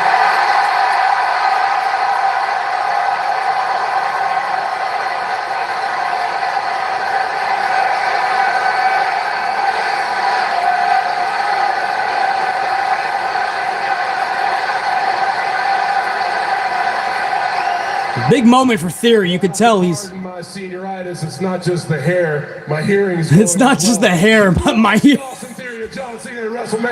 said it's not just my hair, but my hearing's going as well. He said he's got senioritis. Dude, I may not care about you, but I'll never give up on them. Remember this moment. You just made the biggest mistake of your life.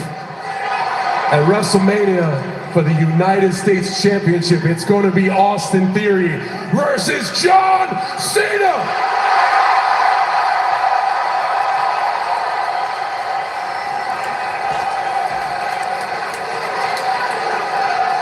I wish you luck, dude. You're going to need it. Because we all know you don't have got it here. You ain't got it here. You don't have it here. And you ain't got it here. And he hits him in the balls. You don't have it here. And then he walks away and then he stops. Oh, wait. You really need to work on that last bit. He said you need to work on that last bit. He did not, bro. He did not. Come on, bro. You can't do him dirty like that. Epic, man. Epic. Anyway. All right, so hopefully you guys heard that somewhat, man. I wanted to play that for you because it was that special. I mean, John Cena still, after all this time away, he's still, I don't know if he even knows how good he is. I mean, it's so natural how he can just dice you the fuck up. He can bury you with just his words. And I honestly, I don't defend John Cena often, but I really believe he's just that fucking good. And he just wants you to fucking fire back. Let's rock. He doesn't give a fuck if you call him bald. He makes fun of it himself. What else you got? That's low-hanging fruit. I'm going to annihilate you. You better fucking annihilate back, because I'm not going to hold your hand. I remember when him and Roman had that thing, Jer9, everybody in the chat, you guys know, my amp unit, you know where I'm going with this. When Roman forgot his lines live on Monday Night Raw, and Cena said, it's a promo, kid. If you're going to be the real big dog, you're going to have to learn how to do them. John Cena was not going to go down with the ship. Roman forgot his lines live. And John Cena is who he's working with live. John's going to go down with the ship.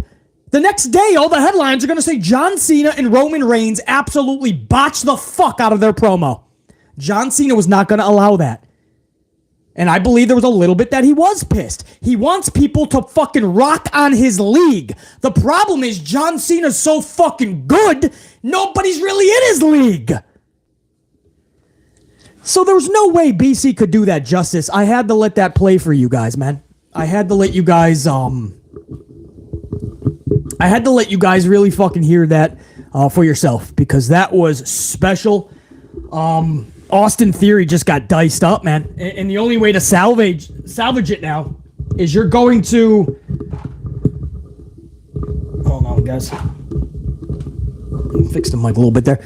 The only way to salvage that and now is to have Austin Theory win this match at Mania. I don't see how John Cena can lose this match at Mania. But there's no way that Austin Theory can, correct? Again, we just went through the poll in the chat. 69% of you guys said, yeah, Austin Theory would have to win this match. 31% of you guys saying there's no way that can happen. But we'll see, man. But that, guys, he diced him up. I can't believe some of the lines that were said here, man. I'd rather be bald than have them pipe in fake crowd noise because nobody cares about you. Guys, this confirms everything BC said 2 months ago. Remember, or even longer, after the Money in the Bank botch, the booking botch, having Theory cash in during an open challenge anyway, so he didn't even need to cash in, much less for a mid-card title, and he lost. I mean, it was a booking botch every way, which way you look at it, right? All to repackage him, which he was never repackaged. He just put the cell phone down. It's the same Austin Theory. And I told you guys that the crowd didn't get behind that afterwards, right? And they were piping in noise. Some people are like, nuh-uh, baseline. Nuh-uh, man, that was authentic. No, it wasn't. Go back and watch the show. There was one point where they were piping it so loud, they went backstage where Baron Corbin was coming to the ring with the JBL, I think it was, so a few months back, and the noise, the boos just stopped on a dime. And you could still hear the crowd in the background, but the boos just simultaneously together stopped. That's what you call piped in crowd noise. We caught it live. So John Cena using that, dude, I just thought was epic. Why not? It's already out there. If you're smart, if you use logic, common sense, and you actually know the business, and you actually know what piped in crowd noise is and how to decipher if it's used or not. If you know that was piped in. And John Cena using it, man, I just feel it adds another level of fucking just top-notch fucking promo work by John Cena. Now, whether Austin Theory can combat that in the future, I don't know. Is that the last time we're going to see them face-to-face? I doubt it. Maybe the next time will be right before Mania.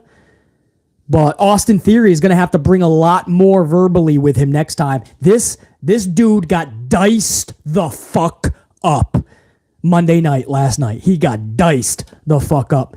John Cena looking at this young man and saying, you should be something big in this company by now. The machine got behind you, and you're not huge. You know why? Because nobody cares about you. I mean, the things that he was saying to Theory it's gonna fucking torment Theory for the next fucking 37 years. Dice that motherfucker up like a fucking chef's kiss, like a fucking Top Chef. Dice that motherfucker up. Now the ball is in Theory's court, where they decide to go from there. Gonna be interesting, man. It is, Big Dang. It's sink or swim time. Sink or sink. Well, but listen, the way he got diced up, maybe it's sink or sink. Maybe there is no chance to swim. Anyway, that was the start of hour number 3, and that was absolutely fucking epic work by John Cena. And then afterwards, John Cena brought out Cody Rhodes at the top of the ramp for no other reason but to pass the official torch to Cody Rhodes to be the next top guy, top face in WWE. That was an epic moment. To a lot of you guys, it may have just been like, oh, they just brought out Cody for some stupid reason. Okay, nice little moment. You guys have no idea. That was a passing of the torch. That was done beautifully and by design. Because he was only penciled in for later in the show. No, by design, they wanted Cena to bring out Cody, embrace, nice long hug for 35 seconds, whisper sweet nothings into each other's ear. They wanted Cena to hold up Cody's arm. This was the passing of the torch. For all of Cena Nation, if you're not totally behind Cody, this was your blessing, right? This is the way for John Cena. Obviously, Vince McMahon wanted him to do this.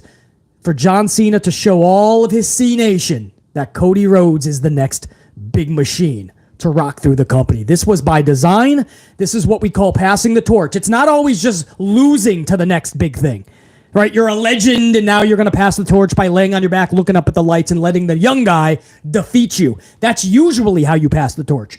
But we just saw a couple months ago, Undertaker passing that torch to Bray Wyatt in a huge way, right? Embracing in a big hug, saying some words, and showing the world that I'm taking off, but this guy's the real deal, Bray Wyatt. Same thing here. John Cena's taking off after Mania. That could be his last match, man. We don't know. But Cody Rhodes, you're in good hands with Cody Rhodes. This was the passing of the fucking torch. And he's going to pass another torch at Mania. Should Theory defeat Cena, that's going to be a second torch. Much different, right? This is a bigger torch right here with Cody because that's the face of the fucking company. Theory, though, that's going to be one of those torches where, listen, I was yesterday. This dude's the real deal. He can win any fucking match. I underestimated him. I will never do that again. And you got to watch out for this kid. That's a different type of torch. But if he gets defeated by Austin Theory, man, John Cena on his way out, he's finally going to start putting people over. This is what we've all been waiting for a while. But that was a massive start to hour 3 for so many reasons. Dicing up Austin Theory, setting up the WrestleMania match, passing the official torch to Cody Rhodes. And Cody, if you ever listen to interviews, guys, Cody Rhodes has said it a million times. He embodies what John Cena did in this business. He really wants to be like that type of a guy, that type of a role model, and go about business like John Cena. Cody Rhodes really looks up to John Cena massively. So this was a massive moment for Cody Rhodes. And what did he say too, man? I don't know if I can actually get that up. What did he say, man? John Cena, when he was whispering in his ear, he said, I forgot what he said, man. I don't know if I can find that. because Cody Rhodes actually said what he said, what John Cena told him. And it was pretty, what did he say? Oh, yeah, that's what it was. Reward their noise every time. So one of the things that John Cena told Cody Rhodes was reward their noise every time. And John Cena was legit just like giving that torch on a silver platter to this motherfucker. It was so badass, man. It was huge. I hope you guys understand how big that moment was for John Cena and Cody Rhodes. Whether you like Cody Rhodes or not, whether you like the segment or not, it was massive, guys. Reward their noise every time. Badass. So that was the start of hour 3. It was massive. 20 fucking minutes with the promo and the Cody Rhodes stuff with Cena. Really badass start to hour 3. And then it kept getting good, bro.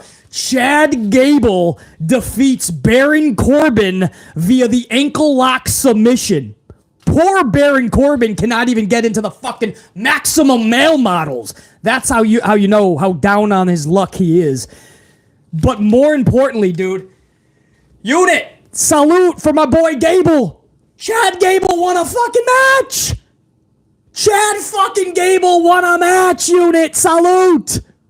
That's fucking massive. Chad Gable. How are you not shocked? BC was almost on the floor. I had to look twice, 3 times, 100 times. I had to call 16 fucking different people. I had to fucking read about it in the fucking New York Times this morning. I could not fucking believe Chad Gable won a match finally. I've been asking for this for fucking months.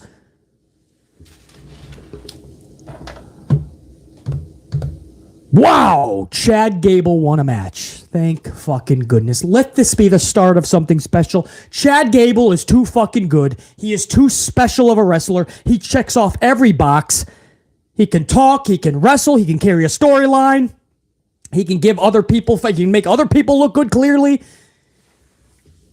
It's a shame to see for years this guy, I mean, come on. How the fuck do you look at somebody like Chad Gable and call this dude Shorty G?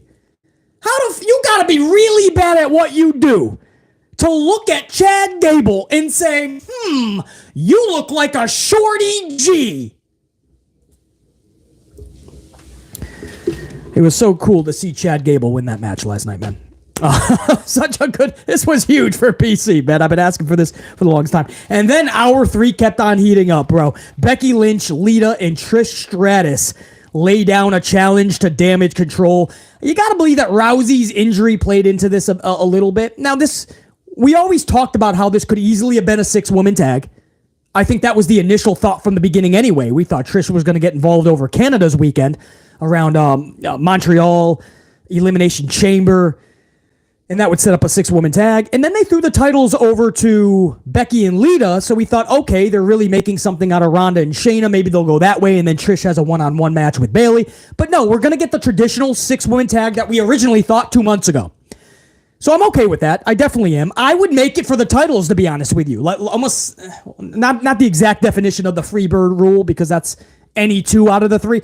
But if the team loses, the tag titles go back to Io and Dakota. Or if Trish's team wins, the titles remain. Right. Let's up the ante a little bit. Let's put the tag titles on the line during a 6-woman tag. It's a little different and unique. I get it. But I feel the tag titles should be on the line. So I don't know if the Ronda Rousey slight injury had anything to do with this. I feel it odd that they put the titles on a face team like Becky and Lita. They started to make something out of Shayna and Ronda. Ronda gets this little injury, and then all of a sudden they make the 6-woman tag official. What the fuck do you do now with Ronda and Shayna Baszler? I have no idea. But I would definitely put the titles on the line, even though it's a 6-woman tag. I love Trish's line to Bayley, and I quote, "I can go from I am retired to I was retired real damn fast." In fact, we accept, motherfucker. I'm out of retirement right now. Guys, I can't tell you how special it is, and I know sometimes we get sick and tired of the legends coming back, and a lot of the times it doesn't even really put over the younger talent at all. Guys, to have Trish Stratus and Lita wrestling in 2023 because they just love this shit, I doubt very much it's for a payday. I just think that's so epic. And if you were around during the Attitude Era, I know you guys are fucking loving this as well, man. It's really special. Io and Dakota are going to be in a big fucking match at Mania because it's Lita and Trish fucking Stratus. So I know it's not all of your cup of coffee, but man, I'm enjoying seeing Lita and Trish because I know it's going to be in a blink of an eye, snap of a finger, it's going to be over, and Lita's going to be gone, Trish is going to be gone, and I'm going to go, damn, I wish I enjoyed that just a little bit more than I did. I love that shit. And Trish Stratus and Lita do not look that much different than they did in the Attitude Era fucking 25 years ago. Or was it 25? Yeah, but roughly 25 years ago. They don't look that much different. Beth Phoenix still looks like she's in her fucking prime. Trish Stratus basically looks like she's in her prime. Lita's doing fucking moonsaults flawlessly, like when they won the titles. That was not only flawless, she landed directly into a pinning combination. Lita fucking is amazing. I don't see how people can really not like this that much, man. I mean, relax, man, and let's just enjoy Trish and Lita one more fucking time, because I think this could be it to see them together. And I'm going to enjoy this, man. It's no harm, no foul. I would put the titles on the line in a weird 6-woman tag, I understand, but I would still do it somehow. It's not like it would be the first time it's ever been done. So I'm loving that as well, man. I think this is awesome for Becky. Becky doesn't have to be around a world title to be in a good storyline or have a good WrestleMania match. So I just think it's good for everybody. And then we went into the main event. Sami Zayn defeats Jimmy Uso. Jey Uso showed up through the crowd, gets up on the commentary table, and Jimmy is rolled up by Zayn. Basically rolled up. You know, they just put their fucking their ankles around your fucking arms, and you can't get up. I can't get up. It's a hold them down pin. It's a fucking roll up. But this was bigger than that, so I wasn't that pissed off. I didn't go to the fucking kitchen and grab all my fruit and start fucking chucking it at the TV. I know some of you guys threw your fruit there, but this was bigger than that. Because post-match, again, so Jimmy gets rolled up because Jay showed up on the commentary table. But the plan with the Usos was bigger. And this was a diabolical plan by them. Post-match, Jay gets into the ring and has a super emotional, epic stare down with his brother Jimmy. And here we go, bro. We were all about to go on another chapter of incredible storytelling. Everybody thought that after Elimination Chamber, well, what the fuck, man? Now the story is done. And because Cody's taking on Roman, the story's done. That's going to be it. No, there's so much more story to tell here. And last night, you just got another chapter of it, and it was fucking flawless, bro. Super emotional, epic stare down is how I put it in my fucking notes. And another chapter of incredible storytelling. Wow, was this fucking awesome. Jay's in the ring, and he's grabbing the fucking shirt of Jimmy. In tears, man, because he is forced to make such a tough decision. Go against family or his honorary Us and Sami Zayn. And he's clutching this shirt in a fucking knot. At any moment, I thought he was going to rip it off. Like back in the day when Andre the Giant took the cross of the immortal Hulk Hogan that was around his neck, and he clenches it with that big Andre hand size of a brick. He clenches it up and he fucking rips it off of Hulk Hogan's chest to the point where Hogan was bleeding on his chest, and the cross is on the fucking ground and Hogan is on his knees bleeding and he's got the cross. It was so emotional. This was one of those moments where I'm like, is Jay just going to rip the fucking shirt off of Jimmy's fucking own body and say, bro, this is where I have to leave you. It was so emotional, bro. And instead, he ungrips it. And he just has this look of like, I love you, brother, but I have to leave you. And he takes off out of the ring. Sammy is now outside the ring, and he's looking up at what's happening, and he's stunned. And Jey Uso walks up to Sami Zayn, looks right at him, and says, if we're going to do this, Us, we got to go all the way. I choose you. And they They embrace in a massive fucking hug. Camera zooms in on Sami Zayn, who is absolutely shocked. BC is befuddled. Boston is in a holy shit chant. Boston Mass can't believe Jey just made the ultimate decision. Now, mind you, all of us had in the back of our mind that they're going Usos versus Kevin Owens and Sami Zayn. But no matter how they get there, for that moment, Jey had just turned his back on the bloodline, embraced with Sami, and the whole Boston crowd chanting, holy shit, holy shit. And they embrace in that hug. They separate for a second. Sami looks into the ring and yells into the ring, Jimmy, it's not too late to join us. Together, we can do this. And when he says, together we can do this, Wabaka! Jey delivers a thunderous super kick to Sami Zayn. Zayn goes dome piece first into the barricade like he was just shot by a tranquilizer. He got hit so hard with this thunderous cascading super kick that he just kind of tilted over and his head just fucking rang into the barricade. Epic. And when I say epic, I don't want to abuse that word. It was epic selling by Sami Zayn. It was epically done by Jey Uso. The mannerisms, the story itself, the expressions, the timing, solid! Fucking beautiful by Jimmy Uso, Jey Uso, and Sami Zayn. Epic! That is professional wrestling, folks. And we've been seeing it for months by the Bloodline and Sami. And they did it again without a Roman Reigns. Without a Paul Heyman to sell you the story. That was epic all around, as Wisdom just said.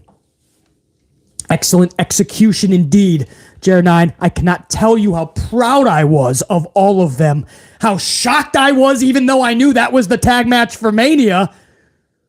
How they did it, the swerve. It was a plot, it was a swerve within the plot twist.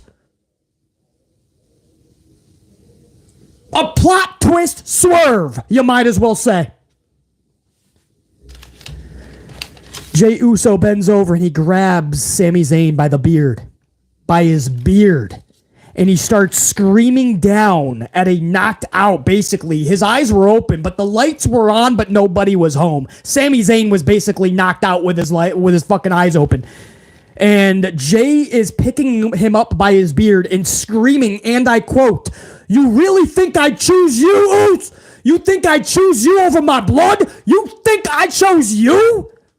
Screaming at him, throws him into the ring where Jimmy Uso begins a beating. Jey gets into the ring, shoves his brother square the fuck off of him to the point where Jimmy almost flew out of the ring. Jey starts laying some shots in. Solo Sikoa hits the ring. Solo starts beating the shit out of Sami. Sami's taking a beating for the ages. Wabaka after Wabaka after Wabaka. And it's not Kevin Owens that makes the save. It is not Kevin Owens. It's actually Cody Rhodes. The American Nightmares music hits. Oh! Cody Rhodes comes flying down in a fucking suit, but he has respect for Sami, as he said in 12 different interviews in the last 2 weeks. So much respect for Sami Zayn that he ran down because nobody else was coming to his aid, and this beating was starting to get very severe. And Cody Rhodes whips off the suit jacket, and he's like, dude, I might get my ass whooped now, but let's go. If we're going down, Sami, we're going to do it together, bro. And he whips it, and Solo's looking at him like he wants to go, but the Usos are kind of like, hold up. We did our fucking biz. We got to see how Roman wants to play this now that Cody is coming to his aid. Kevin Owens refused. And as that epic stare down happened with the Bloodline and Sami Zayn and Cody, Zayn is down. Shit kicked out of him. Plot twist swerve heard around the world. Cody, probably wondering at that moment, what the fuck am I doing out here? They're about to kick the shit out of me. We fade to black and we go off the air. That, ladies and gentlemen, is a cliffhanger. That, ladies and gentlemen, is an epic story being told. Still, that is beautiful entertainment, television, beautiful professional wrestling. I fucking loved that closeout I loved hour 3 for the most part. Hour 3 gave us John Cena dicing up Austin Theory, passing the torch to Cody Rhodes. Chad Gable finally wins a fucking match. Lita and Trish Stratus are fighting together, fighting with fucking Damage Control in 2023. Lita and Trish. And Sami Zayn and Jey Uso in a main event. And one of the best fucking stories being told right now, with one of the best chapters of the story told last night without Roman Reigns, without Paul Heyman, and they fucking hit that shit not just out of the park, but out of the fucking stratosphere. You can go to fucking Mars, go to space, and the fucking astronauts will not even be able to find that ball because Jimmy, Jey, and Cody knocked that son of a bitch so far out. And ladies and gentlemen of the Amplified Unit, that is your review for Monday Night Raw 3/6/23. Appreciate you guys for joining me. You guys fucking rock. This hour and 45 minutes flew by, and I'm not done yet. We had a lot of super chats. I want to spend a little bit more time, give my super chats all a shout out, go over what you guys had to say. And again, this is where you guys check out. Thank you so much for joining us for the review. And if you like what you saw, don't be afraid to smash the subscription button, even though I understand I can scare people away. I'm a little amplified, clearly.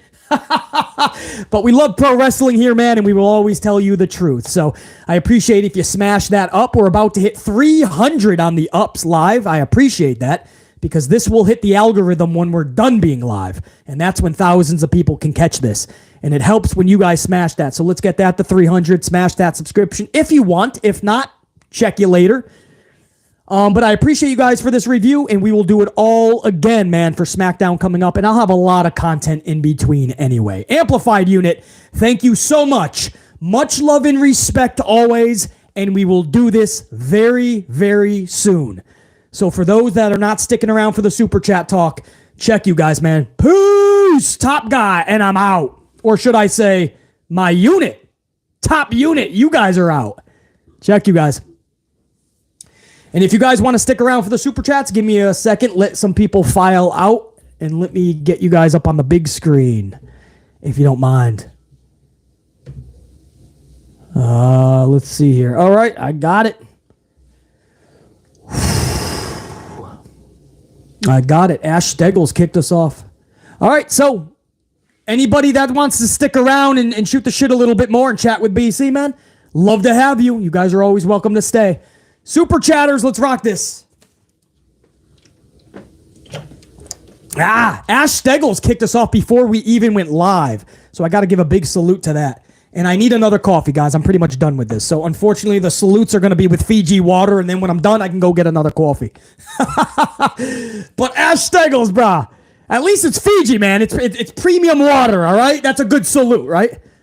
Ash Steggles says, I thought I'd stop by and drop a mini bomb on the way through as I'm at work and got stock counting to do, so I may be in and out of the chat. Ash Steggles, dude, I appreciate that. When I first started the stream, I saw that lit up in the orange coloring, which means it's a super over a 10 spot, I believe is the orange code. So I saw that before I went live. I'm like, who the fuck? Is that Ash Steggles? So Ash, I appreciate that. Hopefully you're kicking ass at work, brother. And hopefully you can catch the rest of this later, man. This will be up on the channel. Ash, I appreciate the mini bomb. More importantly, I just appreciate you stopping by, smashing that up, and showing the love. Just know that respect is right back to you, Ash Steggles.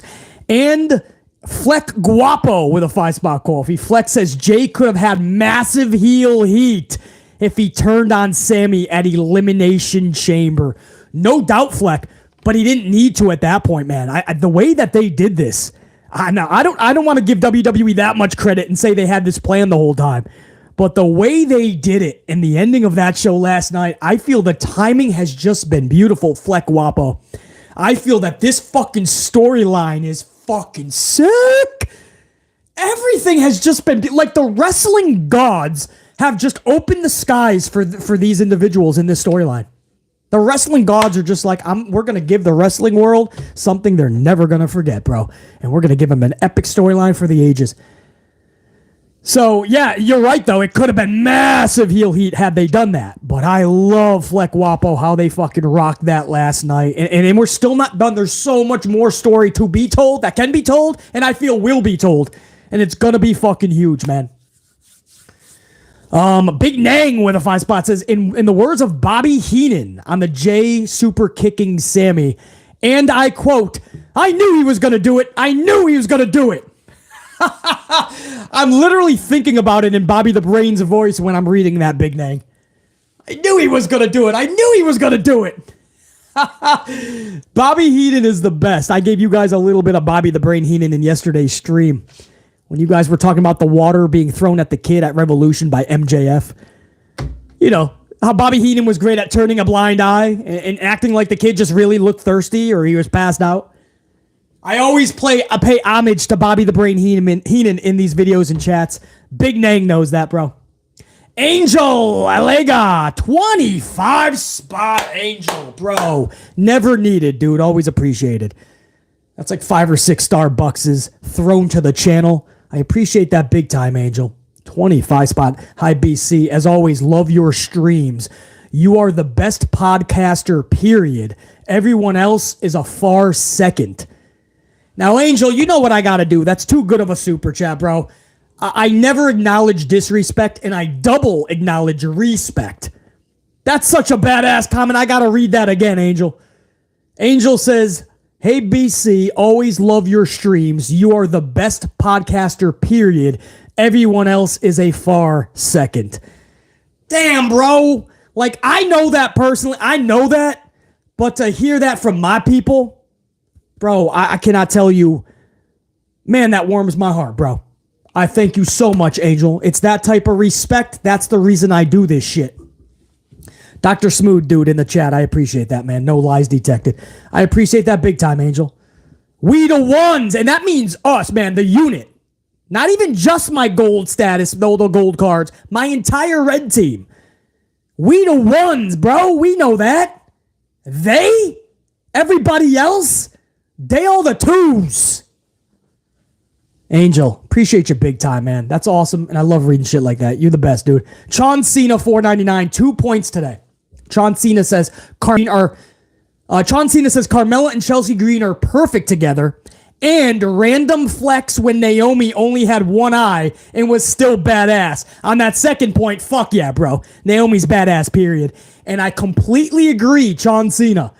I love Carmella and Chelsea Green together. So, if you're going to make a tag division, I am okay with them two being together, guys. And I can't stand just random people being thrown together usually. But I agree with Chon Cena, and I've said this a dozen times in the past 2 weeks. Chelsea Green and Carmella just works. It works like Elias and Rick Boogs. It works. It works like Otis and Maxine from the Maximum Male Models. It just works. And by the way, Maxine last night. Wow, what the fuck? Man, that was an extra level of fucking, that was an extra level of what the fuck, man. Beautiful girl. If that's how she watches TV, she was watching the monitor when Baron Corbin was taking on Gable. And damn, that's one way to watch TV. John Cena, I completely agree, bro. Ryan Matina. Ryan, by the way, is a brand new member to the channel as of today. So, Ryan, dude, much love and appreciation for that. $4.99 coffee, 5 spots says, BC, please tell me they're not going to make a Raw Women's title match a triple threat with Chelsea Green, because it seems like that's what they want to. Triple threat with Chelsea. I hope. Do you mean with Bianca and Kana Asuka? Because they better fucking not. Ryan, I thought they were going to do it with the Blue Brand's Raquel Rodriguez. I thought they were going to put Raquel into this match. It looks like they're not, though. But with Vinnie Mac, you never fucking know. You know, I don't think 3H's would do that. Vinnie Mac would absolutely put a third participant in. I don't think it would be Chelsea Green for sure. Not at Mania, not with Asuka and Bianca. But Ryan, I thought they were going to put somebody, and they still could. There's 4 weeks left, and Vinnie Mac was already backstage last night. I'm the one who broke that shit hours before the rest of the wrestling world. Little pat on the fucking back, but I told you guys, when McMahon's backstage, even though we believe he doesn't have anything to do with creative, he still could on the way out be like, hey, Hunter, Doofus son-in-law, get over here. I want X, Y, and Z to happen. Are you understanding me? So you never know, Ryan, is my point. But it looks like, as of now, they're just going one-on-one. Asuka, Bianca, and that's how it should be.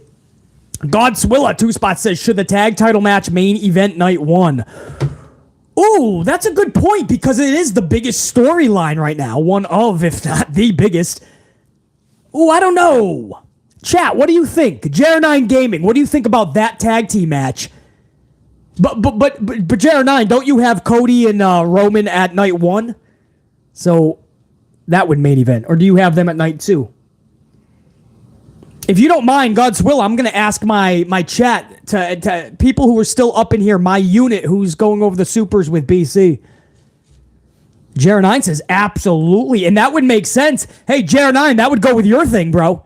Which is they do the turn and then they help out. They go against Roman Reigns and help Cody win the next night. So that would actually make perfect sense if they wanted to do that. Hey, you know what?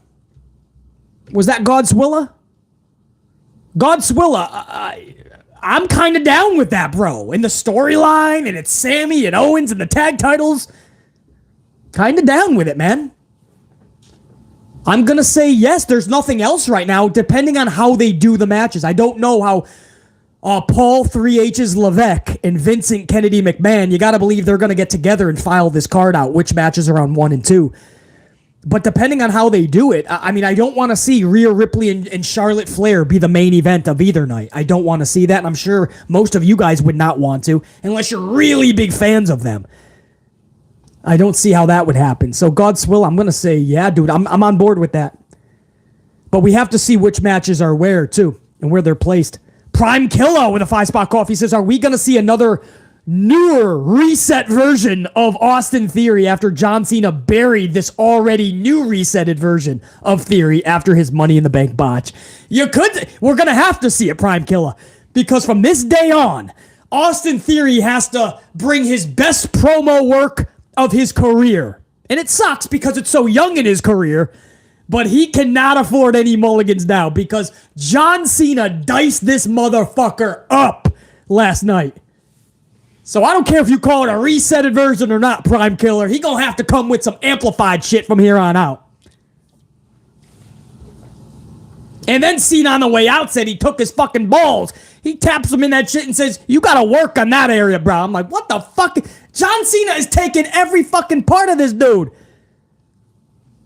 John Cena diced this dude up. Even took his manhood away. Oh, Prime Killer. JL 2-spot. The GOAT, BC. NXT Roadblock has better build than AEW's pay-per-view.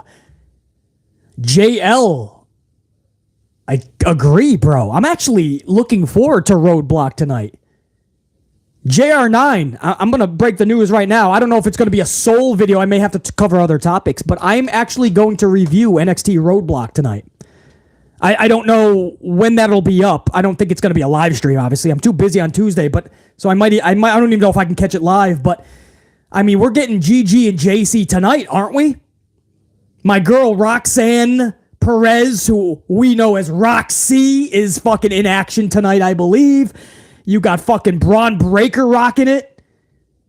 I'm going to review this show tonight, guys. A special, yeah, I'm going to... Yeah, I'm confirming it right now. I'm going to some way, one way or the other. I don't know how I'm going to find the time, but I'm going to review Roadblock, guys. So over the next 24 hours, make sure you check the channel.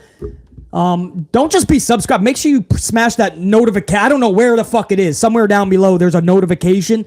That'll be a little bell. Whenever I go fucking live or whenever I put up the vid, you guys will know instantaneously with that little notification button. Doesn't always work on the tube, but it works a lot. And it'll let you guys know when I put that review up. But JL, I completely agree. And for that reason, JL, I'm actually going to review Roadblock tonight. JL with another 2 spots says, I think Seth mixed up Paul with Jeff, who the scum is.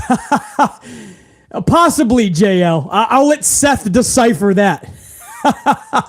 JL, appreciate it, dude. Takara Turner with a 5 spot, $4.99. Hey, BC, John Cena was awesome. He reminds me of the old Cena. Well, that's the thing. Takara Turner, he never lost it. John Cena has always been that dude. He's so fucking good on the mic at any moment, on any given day, whenever he chooses to. He can fucking dice you up verbally. That's just who he is, bro. So I completely agree, Takara Turner.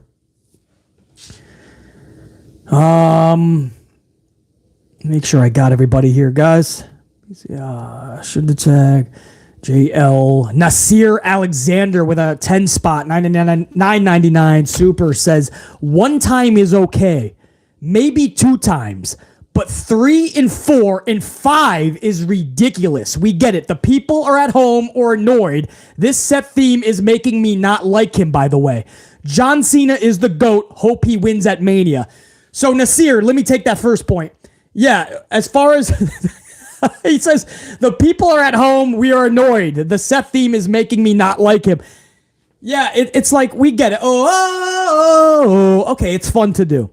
But damn, it ain't that much fun. After 10 minutes, you can relax on that shit. I'm actually glad that Logan Paul said, Boston, this segment has a time limit. Can you shut up? And Nasir, as far as John Cena is the GOAT, hope he wins at Mania.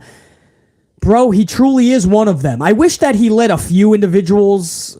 I wish he didn't bury a few individuals in his prime.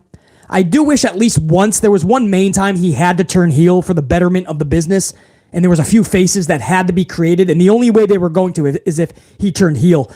But he never did, and he blocked the highway of heel and face, and he just got fucking simultaneously booed and cheered, and it didn't help the roster. There was a lot of bad that John Cena, whether it was his fault or not, him being there and blocking the heel face road. The road was literally blocked. Pun intended for tonight's NXT roadblock. But by him not turning heel several times, he blocked the heel face road, man. And a lot of people did get buried because of it. It's kind of sad. But we cannot lie and say that he's not a GOAT. We cannot say that he is not fucking amazing at what he does. On the mic, in the ring, he's had such good matches as well. We don't think of John Cena as one of the best wrestlers pound for pound, but he's put together easily 30 really good fucking matches in his career. And you can't say that about a lot of people. So, Nasir, you are correct. And as far as him getting the win at Mania, you hope. I just don't also see how Austin Theory can lose that match. I don't see how Cena can, and I don't see how fucking... how Austin Theory can lose this match. BC is going to be vividly watching that finish, man. The match as a whole, but especially the finish. Nasir, appreciate it. No doubt, I agree. JL with another 2 spots says, thoughts on Goldberg wanting last match with Breakker. JL, if that's what he wants, give it to him. And Braun Breakker needs to be walking out the fucking W. There ain't no way you're bringing back Goldberg to fucking ruin Braun Breakker. You tried to ruin my boy Bray motherfucking Wyatt. Like you ruined Kevin Owens for the time being. No, I'm done with that shit. There's no doubt Goldberg's going to Saudi Arabia in a couple of months to have a big $1 million payday. He's got 1 match left on his contract. It should not be against Braun unless Braun Breaker's doing the fucking winning. So, JL, that's my thoughts. You can do that shit, but he has to get the W.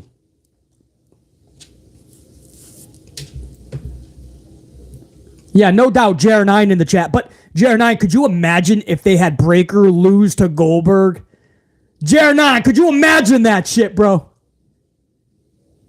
JL, that's my thoughts on that shit, man. Ali, 5-spot coffee, $4.99. Hey, BC, my question to you is, I'm a huge fan of Bray Wyatt, but my problem is, why is people hating on him? I don't get that. That upset me.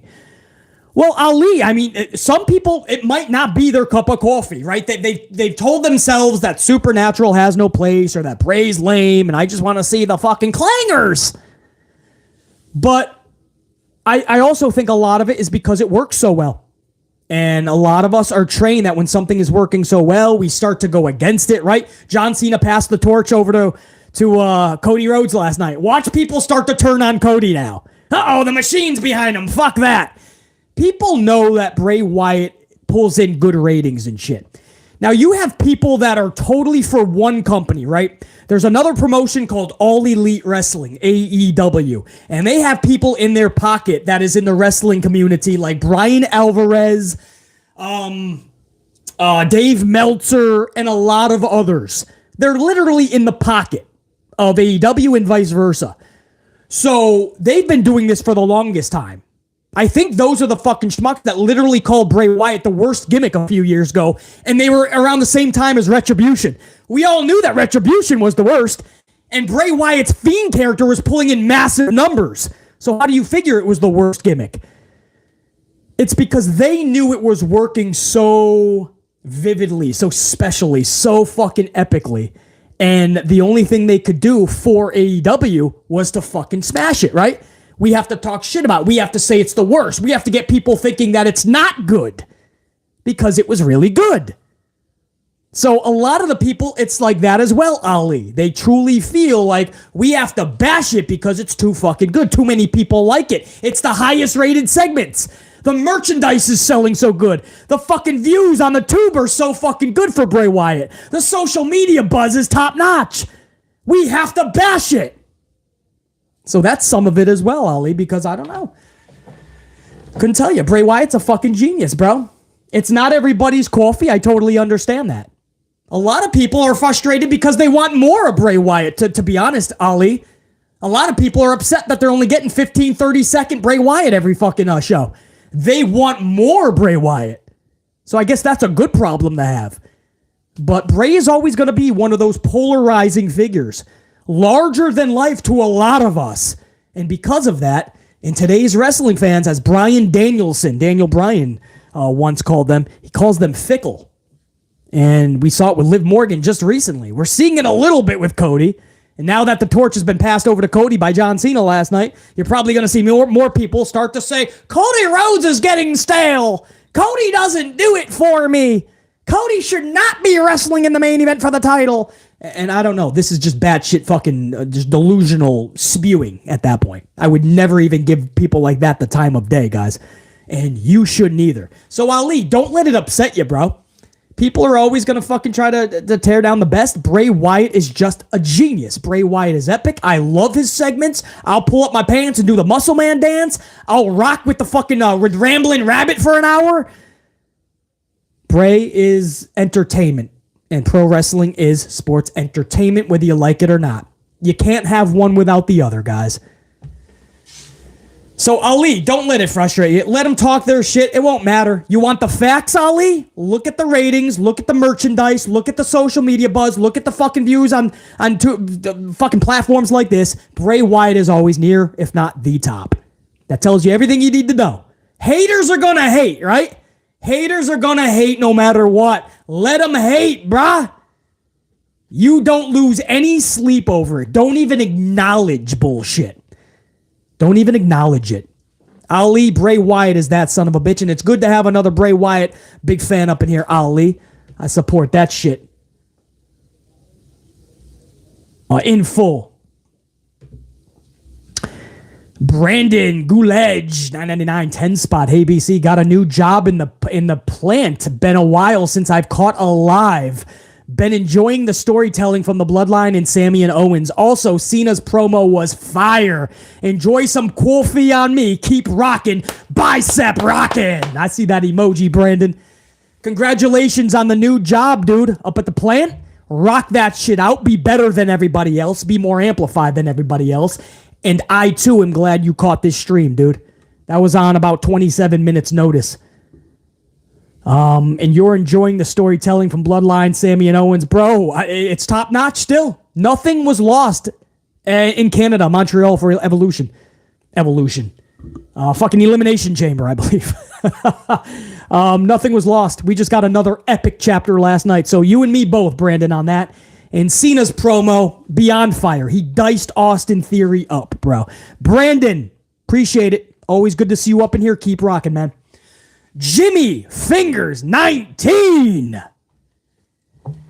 We rocked out in yesterday's stream, Jimmy Fingers 19. I didn't see you up in here. It's good to see you here, man. 2019, bro. Little fucking mini banger bombs going up in the fucking unit today. Jimmy Fingers 19. I appreciate that, but even more, it's good to see you up in here. I heard VKM was in Gorilla last night. From the Bray neglect, the flat damage control segment, to Gable being referred to as short by Maximum Male Bottle Girl. But the Cody force feed after the Cena seg had VKM written all over it. Jimmy Fingers 19, absolutely. I fully believe that VKM is the one that wanted Cena to bring out Cody and pass the torch. I do believe, because that was not needed. And that's something that VKM would definitely do. I would have saved the big pop of Cody for the final segment. It would have been even more special when Sami needed somebody to save him. It's not Owens. But, Cody Rhodes' music hits. I do believe that we could have done without the passing of the torch at that moment. But for some reason, VKM wanted that done. Jimmy Fingers 19, and yes, he was backstage. And Jimmy Fingers, you weren't around for the stream yesterday, unfortunately. But guess who broke the news of Vince being backstage, bro? By 3 hours, Jimmy Fingers 19. Your boy BC. I broke that shit before Sean Ross Sapp, and that's much respect to Sean Ross. No shade at all. But I beat him by 3 hours. Alvarez and Meltzer didn't jump on board until 20 minutes after fucking SRS broke the fucking the story to everyone else. But BC beat everybody by 3 full hours. You're damn right I'm gonna fucking brag just a little bit. My people were better than everybody else yesterday, bro, on the Vince McMahon news. And once my second source confirmed it, I'm like, no, I'm telling my unit, bro. I'm going live before 5 p.m., and I'm telling my unit exactly what I know. Jimmy Fingers 19. Always good seeing you up in here, bro. Guys, while I was going over that massive first round, there was some more supers as well. Brandon Gouledge, $9.99 says, hey, B. Oh, no, I already got Brandon. Yep, that was before Jimmy. Christopher Blackshear, $4.99. Hilarious. That theory got roasted by Cena. Don't be shocked if they have Cena win the strap at Mania so he can tie Flair with 6 U.S. straps. Christopher, I know, bro. I just don't see how Austin can lose this. I don't see how Cena can lose this. Fuck. Christopher, it's going to be interesting, man. 300 on the ups. Man, do I appreciate you guys so much. Let's take that to 350 if you don't mind. You guys are doing tremendous today, dude. Jimmy Fingers 19 with a 1019 says, BC, Jey kicked Sami so hard that his head went into the stratosphere, and now there is a second moon over my house in Tewksbury, Massachusetts, just north of Boston. VKM clearly did not want to book the third hour. Another Massachusetts native, Jimmy Fingers 19. Salute, bro. No. Yeah, that third hour was gold. I don't know who had full control over it, but damn, was that fucking special. And you're damn right there's a new moon, because Jey Uso was not playing around with that fucking kick. Jimmy Fingers 19 also has another 1019. Says, I think I would rather have Bayley face Trish one-on-one and have Lita and Becky take on Ronda and Shayna. Damage and control are beyond repair. They always look weak and should be in the bingo hall with Luigi Lugnuts, my local pizza delivery guy. Jimmy Fingers, I'm with you. Bayley and Trish would have been an epic one-on-one, but maybe Trish wants to be in there with others, doesn't know if she can carry the whole load for a 12 to 15-minute match. Maybe Vinnie Mac doesn't want to trust that, but you are correct. That would have been fucking badass. Jimmy Fingers 19, I appreciate all the love, brother. It's just so good to have you back in here. We talked about a lot of the shit yesterday that I was hoping you were going to be in the chat yesterday. Jimmy Fingers 19, appreciate you. Emmanuel Caraspati, 5-spot. To all the people who think wrestling is only matches and moves, Raw last night reminded me what one solid storyline can do. Salute BC and the unit and Raw. It's all it takes, Emmanuel.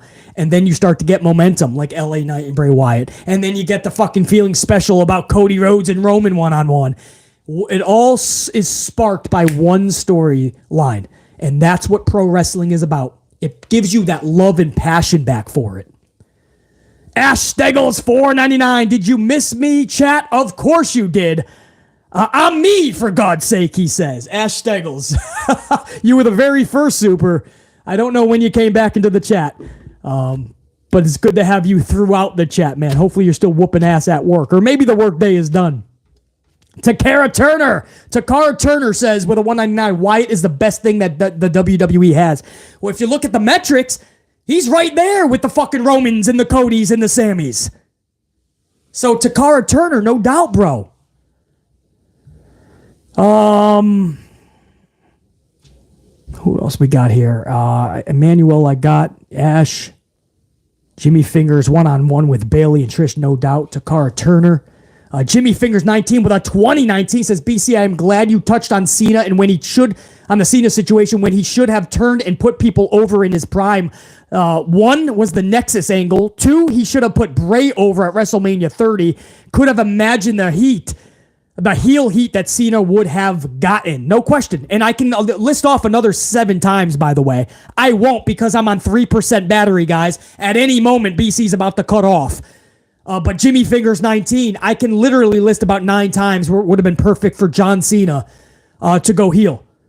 But those are 2 really good times. Alex Riley can tell you 2 times in his career that John Cena refused to get the fuck out.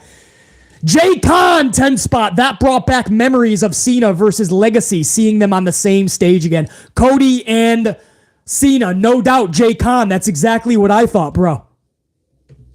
That's exactly what I thought, man. That's when Cody had that little mustache. You guys remember that? JR9 Gaming, 5 spot. I see Theory putting on career performance, but loses. Cena drops the title to Braun Breaker in an open challenge Raw after Mania. Plus, thanks in advance for the NXT review. You don't got to thank me, JR9. That's a thanks to you. That's my salute to you, JR9, and the unit. I want to do Roadblock, man. Braun Breaker, big match. You got my girl Roxy. You got Gigi and JC doing their thing. Let's go, bro. And JR9, I'm down with that. Cena wins, but then you got to capitalize Theory, right? You got to give him that momentum. Because him losing that match and Cena going on for a big U.S. title open challenge, what do you do with Theory after that? But if you come up with something, if booking comes up with something, Theory, I'm down with that fully, bro. Braun Breaker makes a spot. But does Braun Breaker get heel heat by defeating the C-Nation, JR9? There's some holes in that, though, if not done properly. JR9 Gaming, dude. Much love and respect, my right-hand man on the channel. Guys, I got 2% battery. I think I got all of my supers from JR9 Gaming, J Con, Jimmy Fingers 19 rocking it out. Godswilla with a 2 spot. I just want to say Bray Wyatt is amazing. Godswilla, you're amazing for saying the obviously amazing, which is Bray is amazing. So that's an amazing super chat, Godswilla. Godswilla, I completely agree, bro. From JR9 Gaming, J-Con, Godswilla, Jimmy Fingers 19, Takara Turner, Ash Steggles, Emmanuel Spotty, Christopher Blackshare, Brandon Gouledge, Ali, JL, Nasir Alexander, Prime Killa, Ryan Mutina, new gold card status, John Cena, Angel Alega, Big Nang, Fleck Wapo. Much love and respect to all you guys. And there was another one that came in, man. I'm about to lose. I got 1% battery, guys. Jimmy Fingers 19. Hopefully I can get this in 1019. Just look at the trajectory Roman was on before he turned. He was Cena 2.0. A Cena heel turn would have been right there with Hogan and even bigger with what Roman is now. The promos would have been harsh.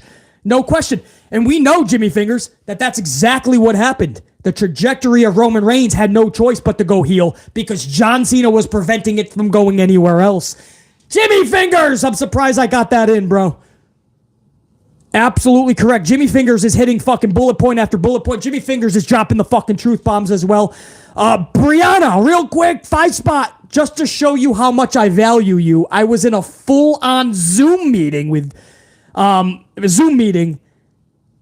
you in one ear. Salute, BC. So Brianna was conducting business on a Zoom meeting, and on the other fucking earpiece had BC fucking cutting a Raw review.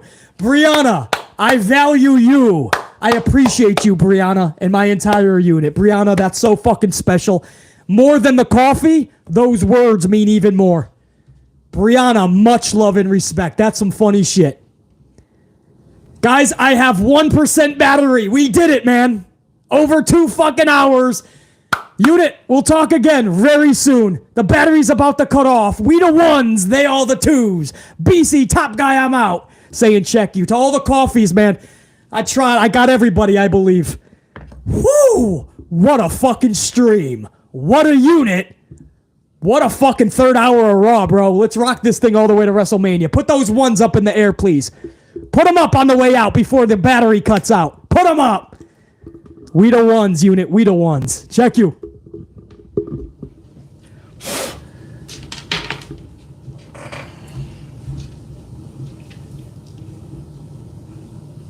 DJ is a product. DJ is a prodigy. 2-month membership. Gold status. Respect, brother. Check you. Damn, we about to go. Check you.